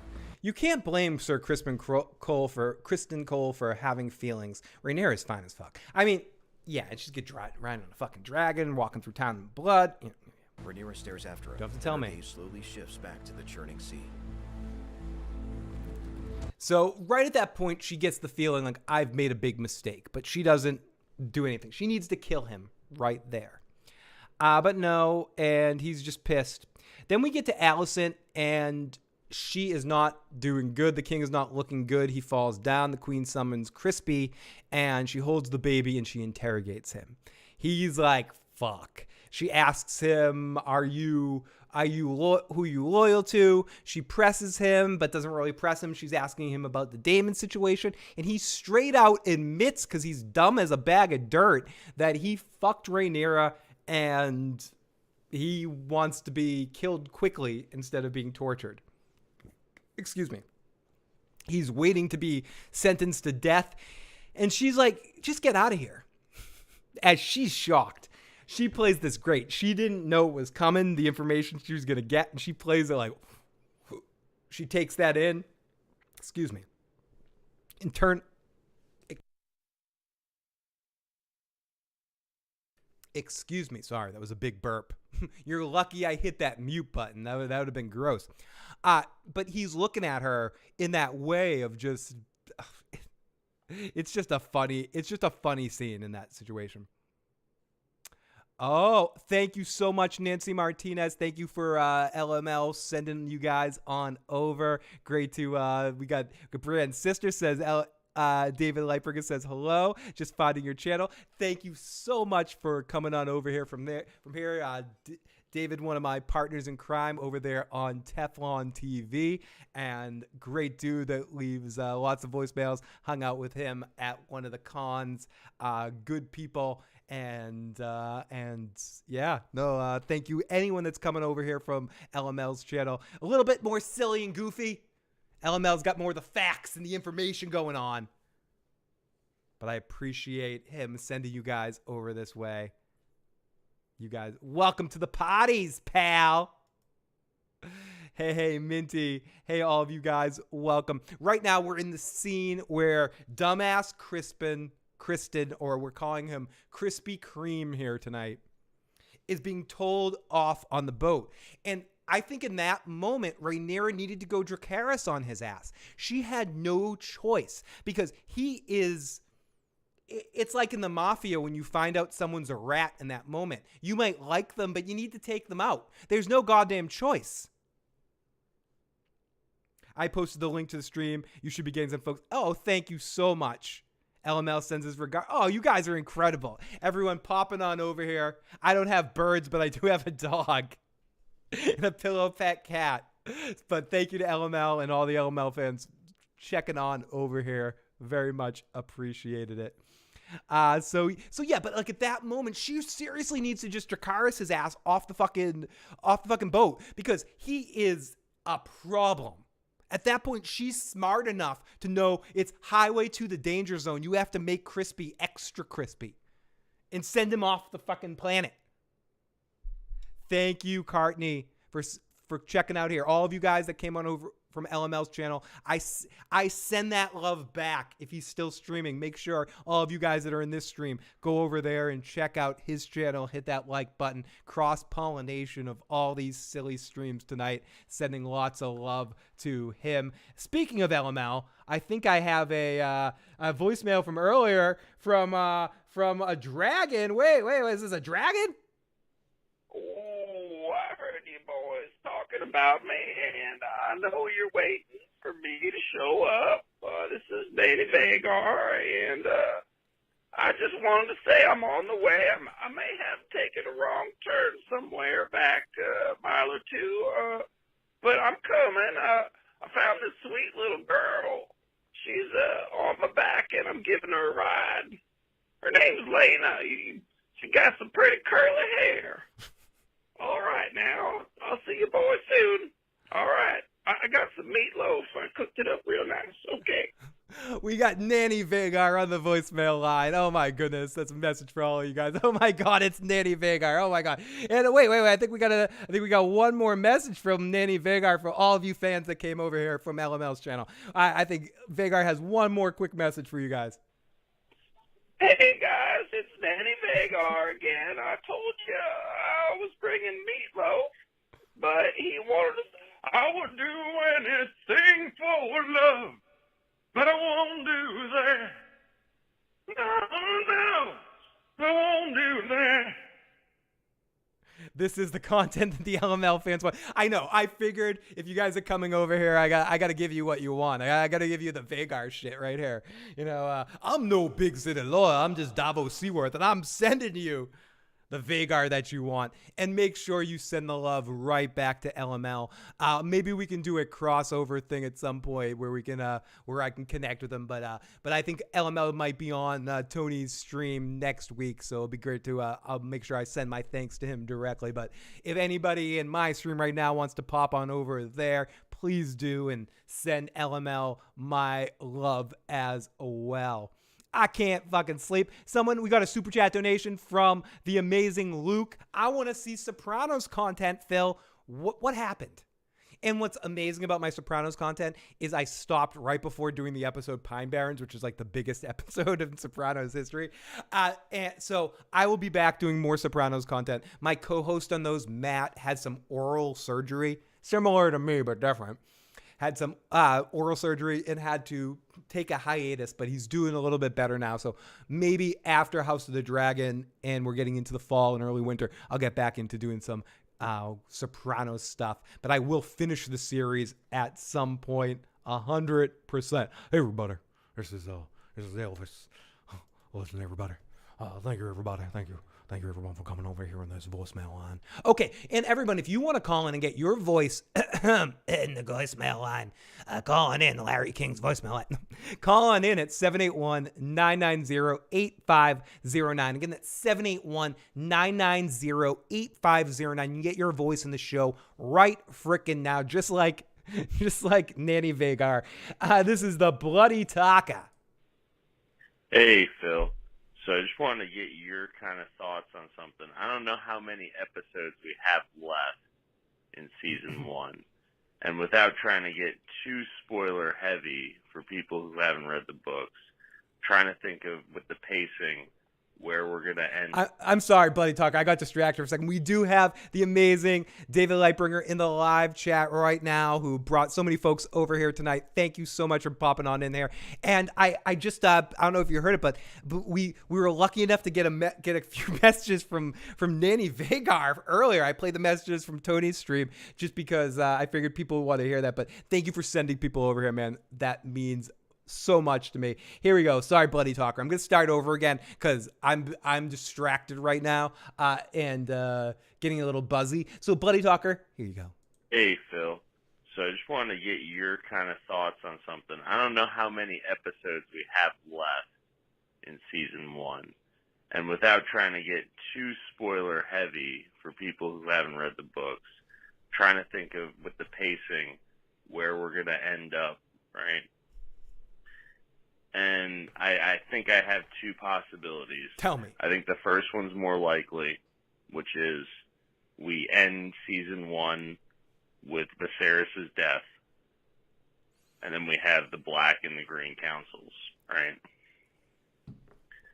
The second option, I think, is that we have an episode, the second to last episode, and I really hope they do this, that we end season 1 in Storm's End with the confrontation between Lucerys and Aemon One-Eye in Storm's End. Because we've never seen Storm's End. I really hope we see it in season 1. Anyway, good night, everybody. Good night. Oh, and LML is awesome too. Oh, thank you for that as well. Thank you, LML, for popping in the chat too. Bloody Talker, I don't know. It's going to be very interesting to see where they end. I assume they're going to end at Viserys' death. I think that, or at least that's going to be towards the end of the season.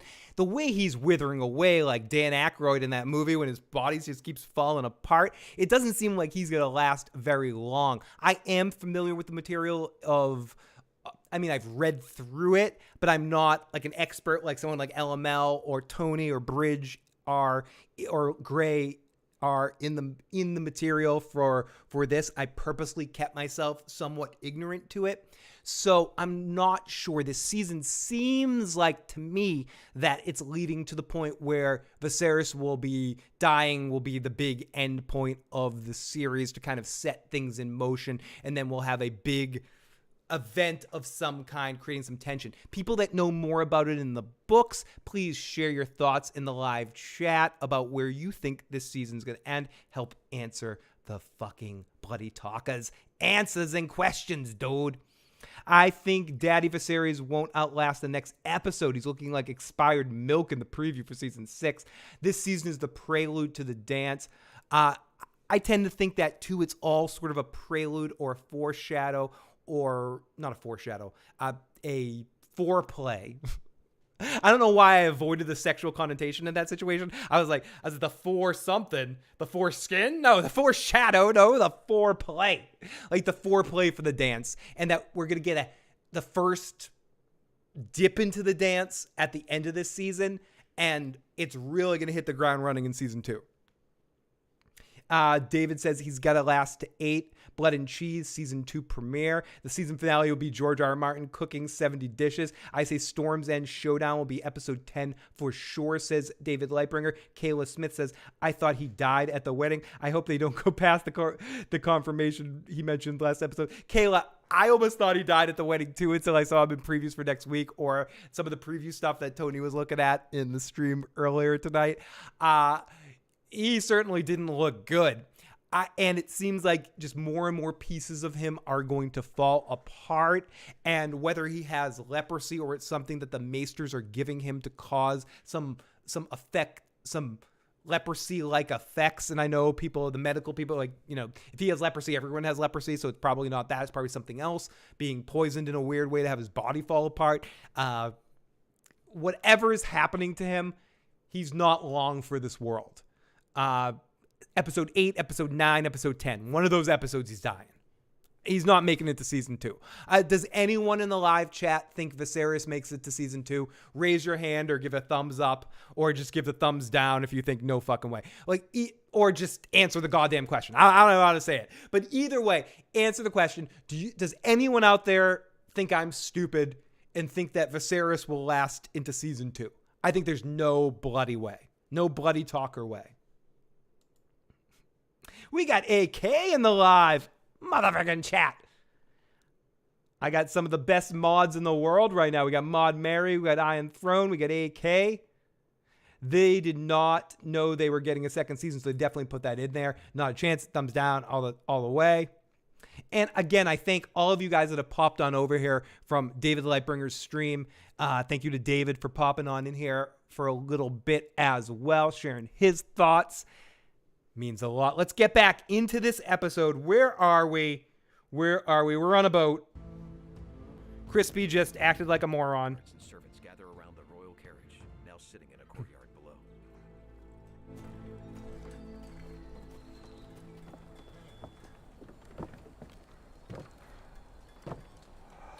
Viserys will die by the season finale, says AK. Give me more of those give me some of the milk of the poppy.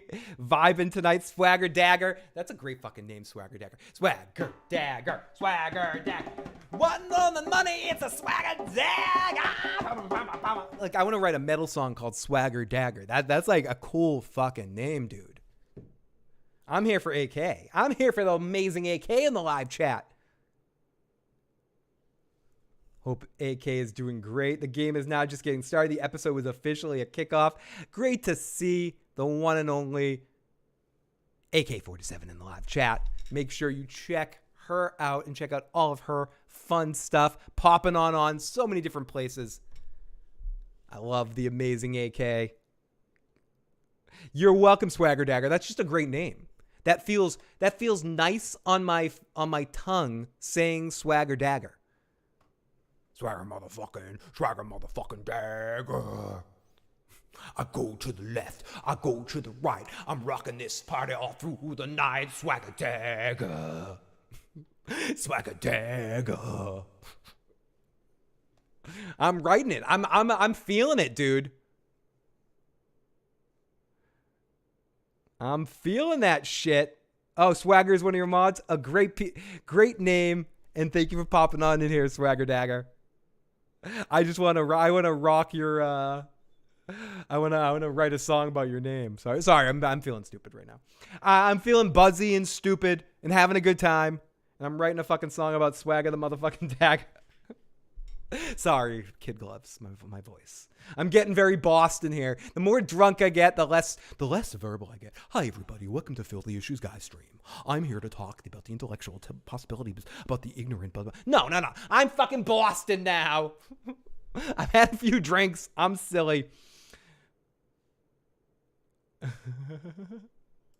Oh, the dude. Oh, you guys are amazing. Lebowski's in the live chat. My special friends. Okay, so let's play a little bit more of this. Harold watches with the others as Viserys. I'm going to be quiet now and let Recap Guy do his job.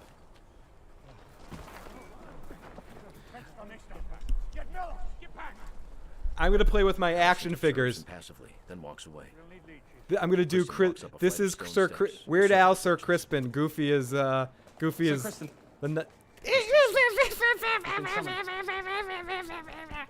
I left the princess just minutes ago. Not the princess, sir. Excuse me, are you playing with your toys again? The queen. The servant. Oh, I think I already talked about this scene. I think I got stuff slightly out of order, but now is the scene where Krispy Kreme is going to talk to the queen. Alicent sits in her chambers, rocking a baby.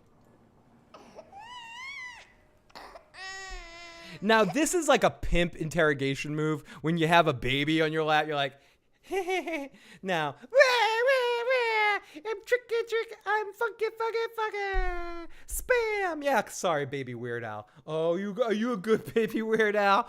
Like, you have the baby on your lap and you're interrogating someone. You're just in a position. It's like you got Quado. It's like Quado and you're in Quaid. Open your mind, Quaid. Open your mind. It's just totally that kind of setup. She just gets him to disclose everything. Big dummy. I'm sorry. Again, don't commit any crimes. Don't cheat. Don't do bad things. Whatever. But if you're going to do those things, if you're going to be a bad person, don't just admit it.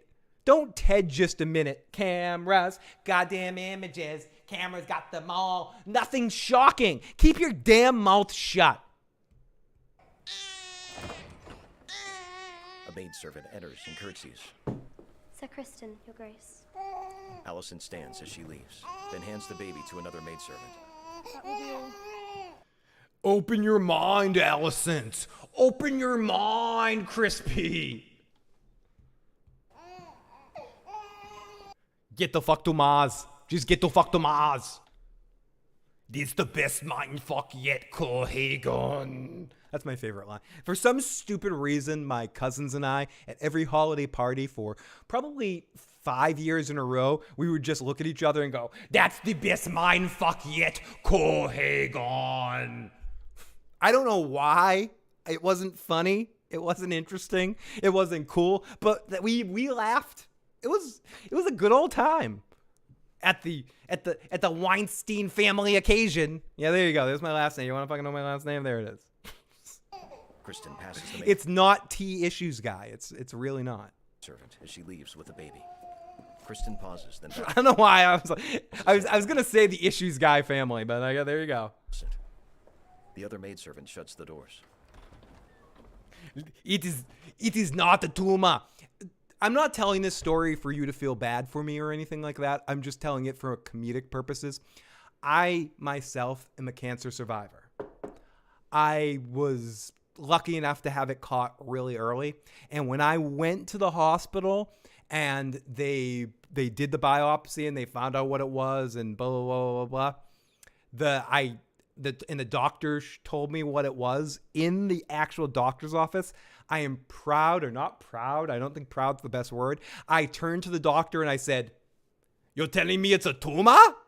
I thought it was not a tumor. It is a tumor. I forget the wording of what I said, but I did do the Arnold Schwarzenegger voice and made the, is it a tumor? Is it not a tumor? And it was a very, it added some levity to the situation for sure. So, and lots of love to you, Dr. Dahl. If you're watching this, as I know you check out my streams sometimes, I love you, buddy. You're the best around. Nothing gonna ever let you down. I once bought him a drink at an open bar wedding just to show him some love. Okay, enough of that shit. Let's continue here. Cousins, the Phil biopic is coming. Am I related to Max? No, I'm not. My mom has been dealing with I hope lots of love. That's what my grandmother passed from as well. It runs in my family, unfortunately. So lots of love, lots of good luck, lots of good vibes to your family. We got Lola in the live chat. I'm knocking on some goddamn wood, but thank you, Lola. So far, so good. Who's your daddy? Who's your daddy? Is he drunk like me? It is, Rishi. It's not anything to fuck around with. That's for damn sure. But also what's not anything to fuck around with is Rhaenyra. I fear I must question you on it. I mean, is Alicent. It matter, Sir Criston. When she's interrogating a dumbass. Alicent sits on a chaise lounge. I am your servant as always, my queen. concerns our dear Princess Rhaenyra. Please. She gestures next to her. Criston eyes her, then steps closer and bows his head. Arnold Schwarzenegger. Thanks. Thank you. Lots of love, Carl. I'm sending you all the love in the world. I want to do a charity stream at some point for that. I just have to figure out an opportunity to do it, but I want to do like a 12-hour or 24-hour live stream to try to and do it all for charity for research. Because obviously it's very personal to me as well. But also what's very personal is fucking Targaryen bullshit.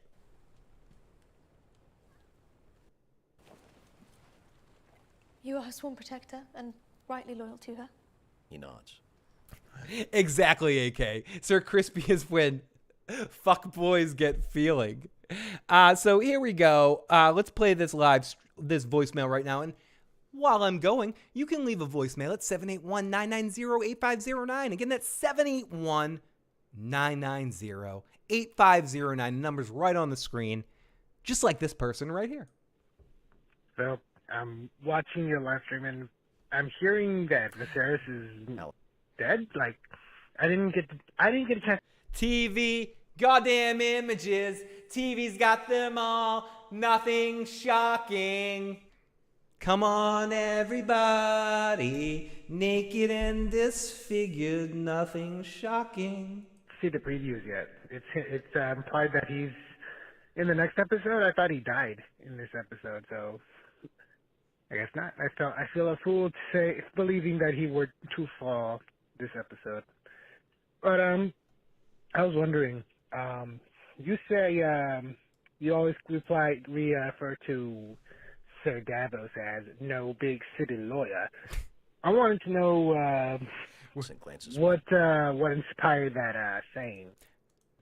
Is Sir Davos your favorite character or an interesting character? Or how did that come to fruition? How did that come to light? I'm curious to know. Listen, I'm no big city lawyer, but Davos Seaworth. No, it's because Davos, especially in the last couple of seasons, reminded me of that character that would be like, I'm not a smart man, Mr. Snow here. I might not know left from right, but I think you are the smartest person that could be the king in this situation. I don't know left from right, but I think that Dragon Queen looks like a pretty lady. Like Columboing it, aw-shucksing it. And that just became that to my voice. Every time Davos talked, he'd be like, I'm no big city lawyer, but I gotta think that Jon Snow should be king.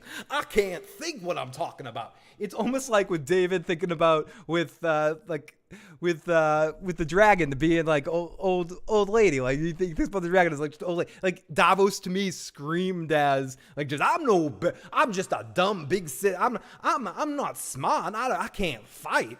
I don't have any skills, but I just think I think Stannis is the true king. I can't speak left. I can't speak right. I don't know left or right. I just think Davos. I'm not smart. I'm not a smart man.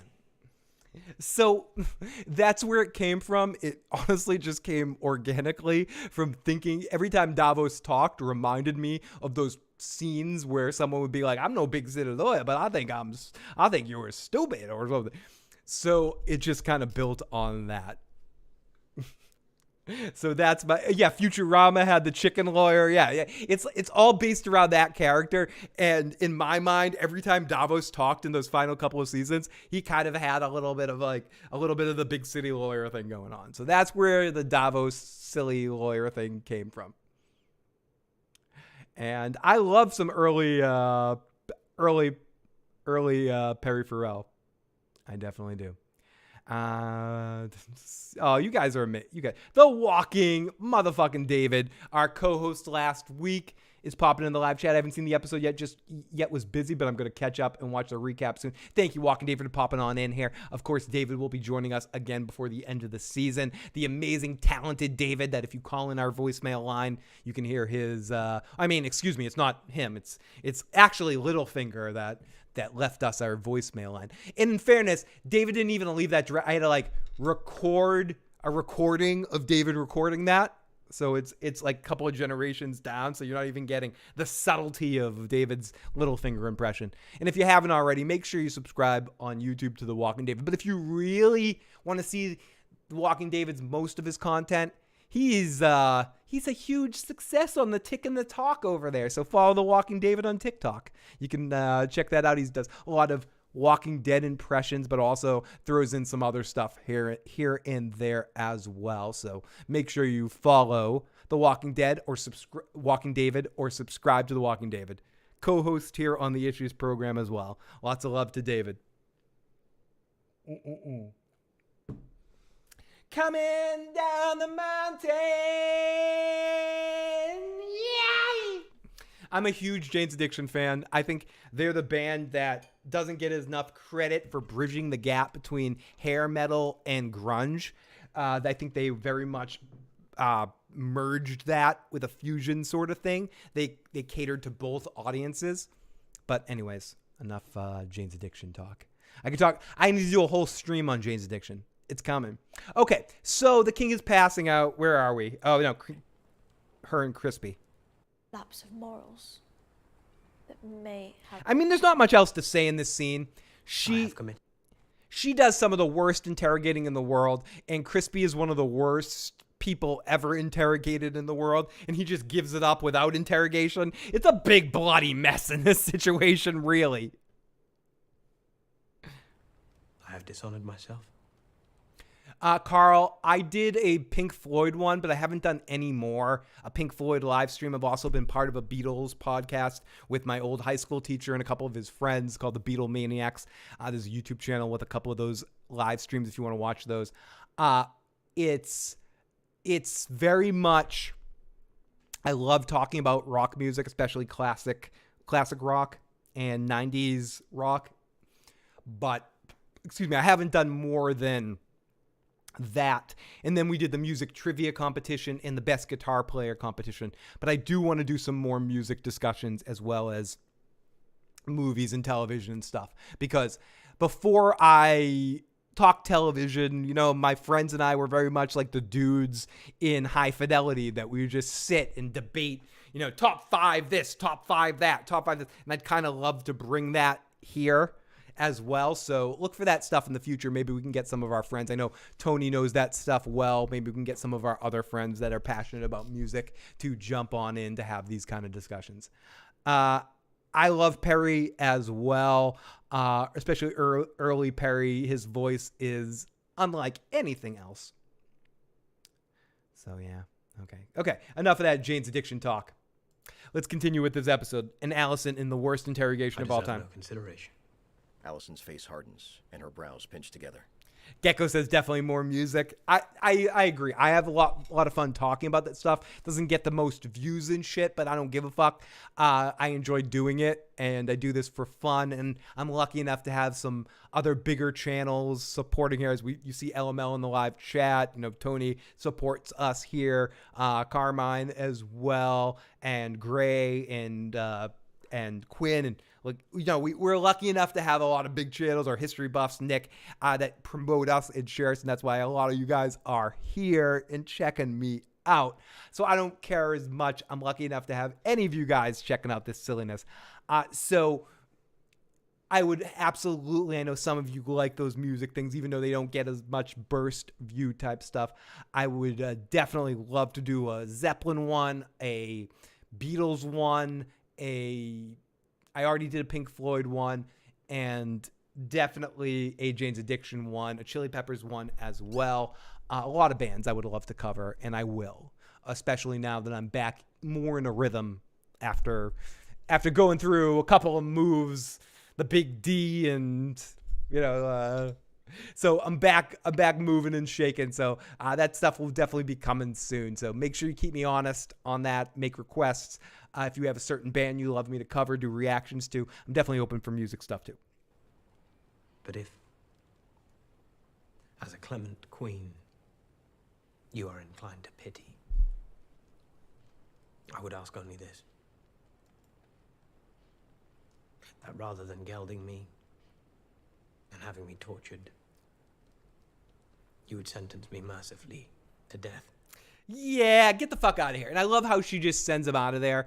And he's like, well, I'm not going to die. The look on his face is just hilarious.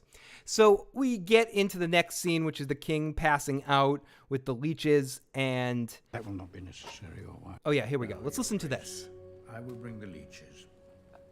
If I may, Grand Maester, I took the liberty of preparing a fresh set of herbal poultices that might be more effective. That will not be necessary, or what? The leechings have always brought his grace relief. Lionel watches as Melos and a younger maester stand from kneeling beside Viserys. The young maester steps to Melos. The young maester sets a metal bowl down on a table nearby. Then Melos opens the door and leaves. The young maester offers Lionel a glass vial. To help him sleep. Lionel takes it, brow furrowed. The maester takes a tray from beside Viserys, then leaves. Viserys opens his eyes narrowly. Where's the queen? I think Phil was my first, but I'm a web-classed whore. Oh, thank you so much. I mean, I've been streaming since 2013, so some of you guys, I definitely might have been your first. The first streams I did were for the final season of Breaking Bad, and the first season of Game of Thrones that I covered was season 4. So yeah, the first stream I did of Game of Thrones, I believe, was in 2013. I was given to understand that she is otherwise occupied, Your Grace. Viserys' expression shifts. Lionel offers him the vial, its top removed. Viserys takes it, then peers inside. Viserys knocks back the contents of It really is. It's great to hear this scene direction. I'm sorry I'm keeping my mouth shut sometimes, but sometimes it's just fun to hear this. And if anyone wants to hear this in its entirety, I rewatched last week's episode with it in its entirety after my stream because I just thought it was interesting. This is on the HBO thing. If you switch it to English with, English with audio descriptions. Wow. It's kind of cool. He tightens his grip on it. Will I be... It's true. Next year will be the 10-year anniversary. I mean, it's longer than 10 years if I consider the original radio show.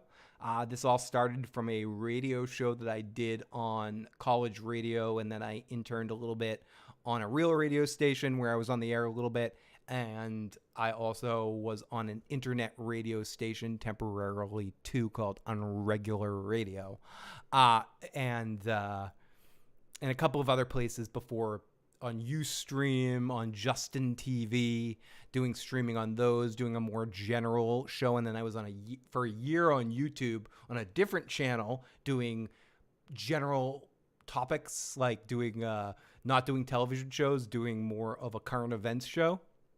And then I started a new channel doing Breaking Bad, which is what started the recap thing. And the Breaking Bad and The Walking Dead and Game of Thrones were my first 3. So that's how this silliness, ridiculosity started. Remember to say good King Lionel. Lionel eyes him. Your Grace? What will they say of me when their histories are written? I have neither fought nor conquered, nor suffered any great defeat. Lionel glances away. So Lionel is a very supportive kind of guy. That no matter what he says, he's saying, you're all right. You're an all right dude, as the king eventually passes out. So we back to the clouds as a couple of dragons are playing. Corus and his whole family are showing up for the party, and the Lannisters are here too. And we got Jason Lannister showing up here. And let's fast forward through all of this and to get to our party. Viserys frowns. Jason steps closer. Hi. Congratulations, Your Grace. Hi, everybody. This is Jason Lannister. I'm here to say hi. I'm here to remind you of my lovely Lannisterness. I'm very Lannister. And Jason Lannister says that. You have made a fine match for the princess. Thank you, Lord Jason. I could think of no better man than Selena. Well, if this is only the welcome feast, I admit I cannot imagine what you might have planned for the wedding. Oh, my daughter is the future queen. He and Rhaenyra smile. I wanted this to be a wedding for the history. He smiles. Never. Tony and I have definitely talked about having a party together, like a Teflon TV /issues program event party of some kind. Maybe Bridge too. Maybe we'll all do it at Atlantic City at some point in time. So we can hang out and have like our own mini con and hang out and get to meet some of you guys. If that would be a good central spot. Bridge lives in Jersey and Tony's in New York and I'm in Boston. We could all travel to Atlantic City fairly easy. We should plan something out, like a big weekend in Atlantic City at some point. Be ready for the battle in time. Rhaenyra gives him a stiff look as Viserys smiles thinly. Your presence is always such a pleasure, Lord Jason. Princess, Your Grace.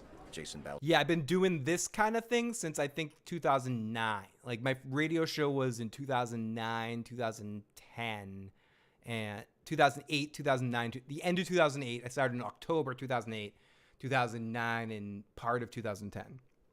That was the college radio station, and then a little after that was the internet radio station. His head to Viserys, then walks off. Viserys and Rhaenyra swap looks. Rhea's cousin cuts in front of a group of nobles and walks to the royal banquet table. Your Grace, Princess Rhaenyra, congratulations are in order. I definitely want to go to the LA convention. I haven't decided yet. I have to talk to Tony and Bridge and my friends that I'd go meet out there and see what the situation is. I actually still have airline credits from the Con of Thrones that got canceled because of COVID. So I need to spend that credit somewhere. So I'm not saying I'm not going to go to the Los Angeles Con. That would be a lot of fun. Excuse me. We are very honored to have you as a guest, Gerald. I must say, I was most distressed to hear of the Lady Rhea's tragic passing. I'm very sorry for your loss. Lady Rhea was a unique character. Her kind is not soon to be seen again. If there is anything the Crown might do to aid... So here's a situation where they bump in and they apologize for all of that. Rhaenyra is wishing her a best, but the talk is interrupted by the Valyrian showing up. Princess Rhaenys Targaryen and their son and heir, Selena Velaryon. The future king consort. Viserys and Rhaenyra stand as Corlys, Rhaenys, Lola, good damn question. Where the hell is Joe? Lena, Laenor, Vaemond, and nearly a dozen others walk to their table. Joe might be retired. It's very possible Joe might be done. The dozens of lords and ladies and members of the small council seated at the various feast tables stand. House Velaryon strides down the aisle to Rhaenyra and Viserys at the royal table positioned on the broad dais before the Iron Throne.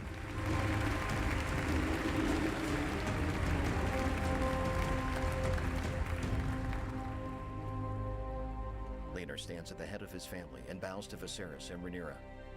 Rhaenyra walks to the front of the table as Laenor moves up the dais to her. My betrothed. My betrothed. My betrothed. And he kisses her hand. They turn to the gathering of nobles as Corlys and Rhaenys hold each other's hands. Jason and Larys exchange a look from across the room as they clap. Rhaenyra leads Laenor by the hand to her table. Corlys and Rhaenys approach the table. Criston looks away. The red-haired man stands in front of the others of the House Velaryon. He bows deeply with them at the others behind the royal table. The red-haired man walks off.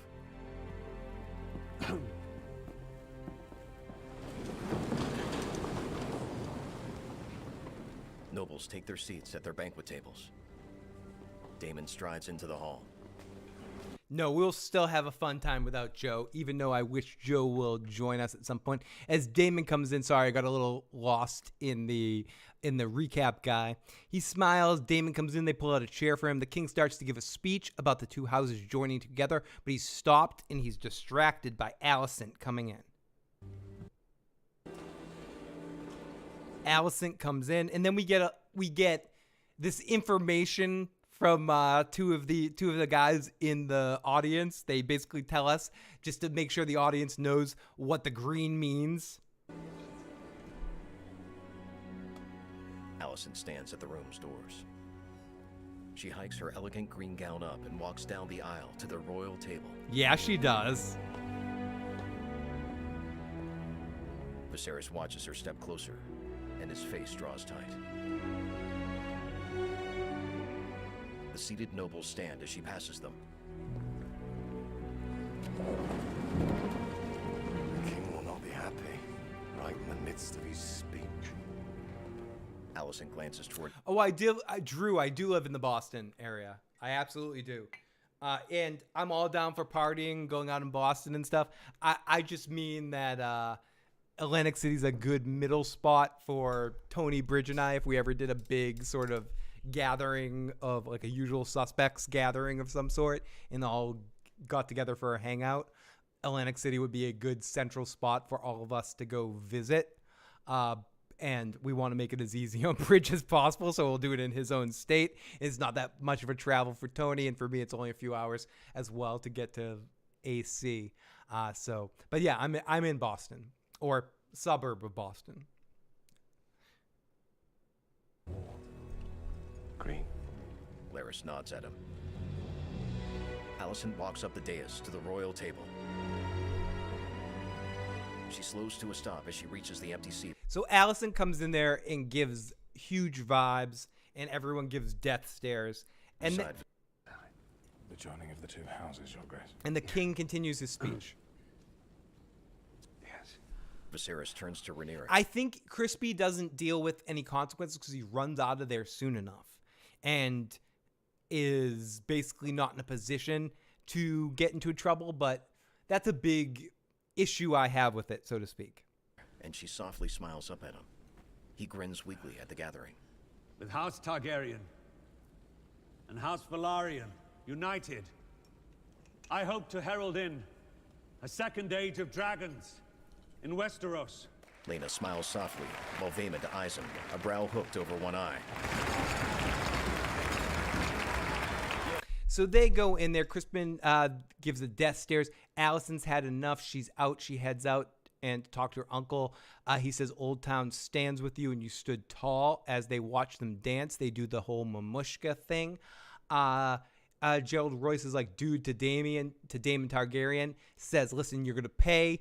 And then Daemon turns it around. And he's like, listen, she fell, and I get all of her inheritance, and we'll deal with this in the next episodes or episodes to come. He says he's going to go to the Vale afterwards and deal with all of this. So we're going to get a Daemon story in the Vale. And he eyeballs the Valyrian daughter, and he starts flirting with her. Later, and his boyfriend talk about stuff, and as Daemon flirts with the Valyrian daughter, and they go back and forth. Then the boyfriend talks to Crispin, and he's like, dude, we're both connected to this whole situation. You know, we should be buddies, and we should keep each other's secrets, yada, yada, yada. And Crispin's just like, fuck this shit. And you can just see him stewing in anger as we get a bunch of drum playing, and I feel bad because I missed my opportunity. I said this before. I missed my opportunity to be in this show, in this scene, because we get all drummy. I mean, basically, that's what we do. We get drummy for the whole fucking episode, and it annoys me that I miss out on my opportunity to play drums on this damn show. I mean, this is me. This could be me.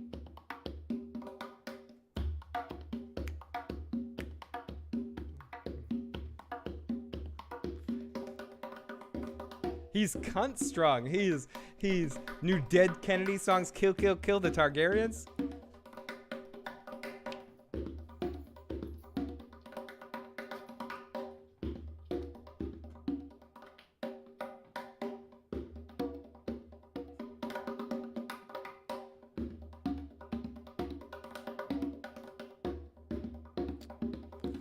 Let's go Team Green. So, Daemon and Rhaenyra flirt, and the king watches from a distance. And then it gets all crazy. It gets, the drums play, and the soldiers come in for some reason, and Rhaenyra's pushed down. Crispin is attacking Laenor and his boyfriend. And the boyfriend pulls out a knife, and he goes to stab him, but Crispin just beats the living fucking piss out of him. The king is bleeding now, too. It's a big mess. Crispin is beating this dude down, and then he stops. The guy looks like trash. He's about dead. And Laenor looks at him, and he's like, he starts crying because Laenor gets beat too, but his man is dead. The king is bleeding out his nose, and he passes out. And then we flash over to a wedding scene, and it's a wedding right after all of the emotional shit. And It's a wedding after all of that shit. I forgot to play my theme song again. We had an amazing person that left us a theme song. I forget where it is. I need to find that shit right now. Carl says, cunt struck is my new favorite expression, and also a new band name. The king is bleeding out of his nose. There's a wedding. Crispin just walks away, lays his sword down, gets ready to stab himself, and then cut between the wedding with a really sad, depressing wedding. The queen stops Criston for killing himself. Rhaenyra is getting married. The king falls down at the end of the wedding, is bleeding a lot. And that's the end of our episode of House of the Dragon.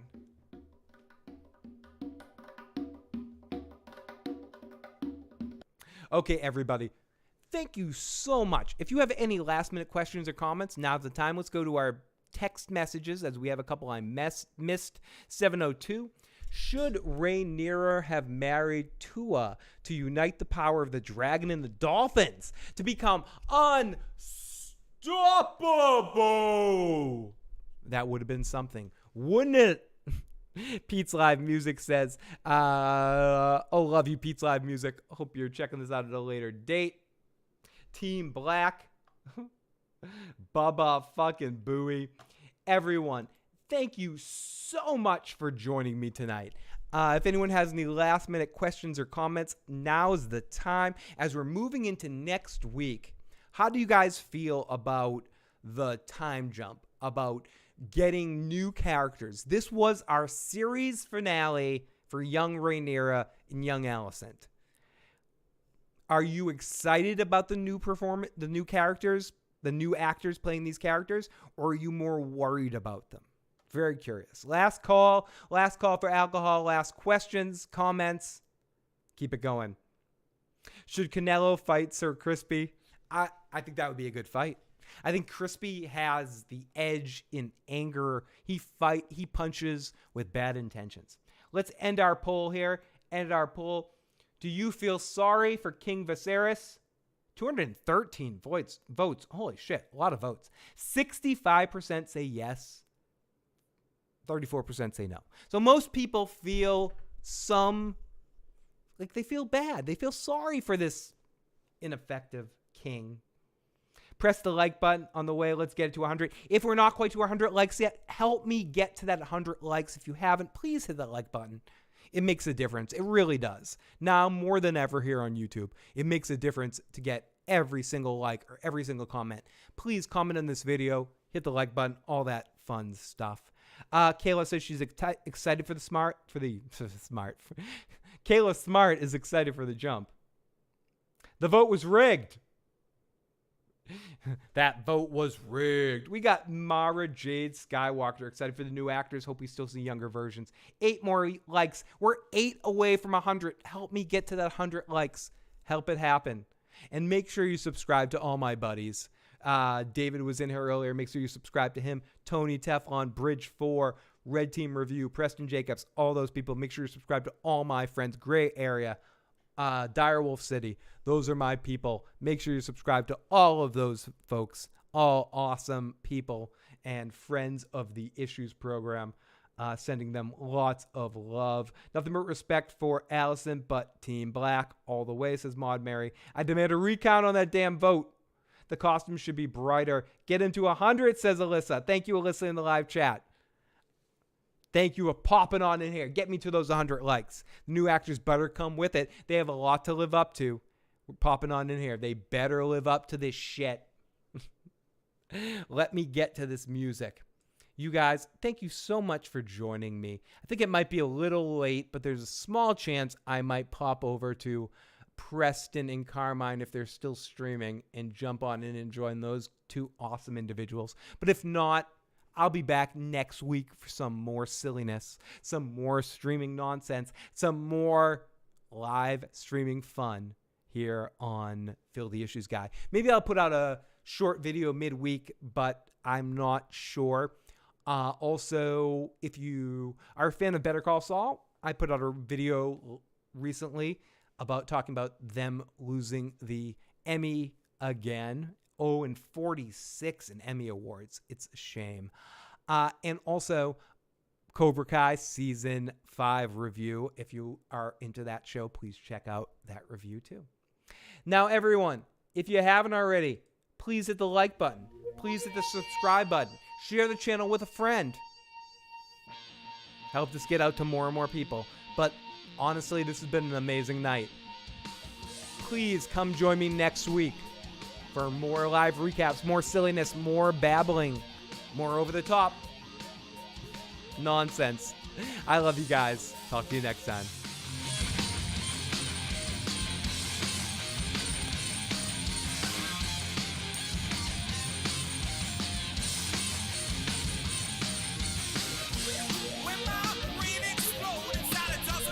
Reason to be it. Make mention of the wasted corpses. Gonna have a whole lot in your way. Everybody is a goddamn phony, lying in the way of the world. The world couldn't be it. You cannot. And now, analysis paralysis.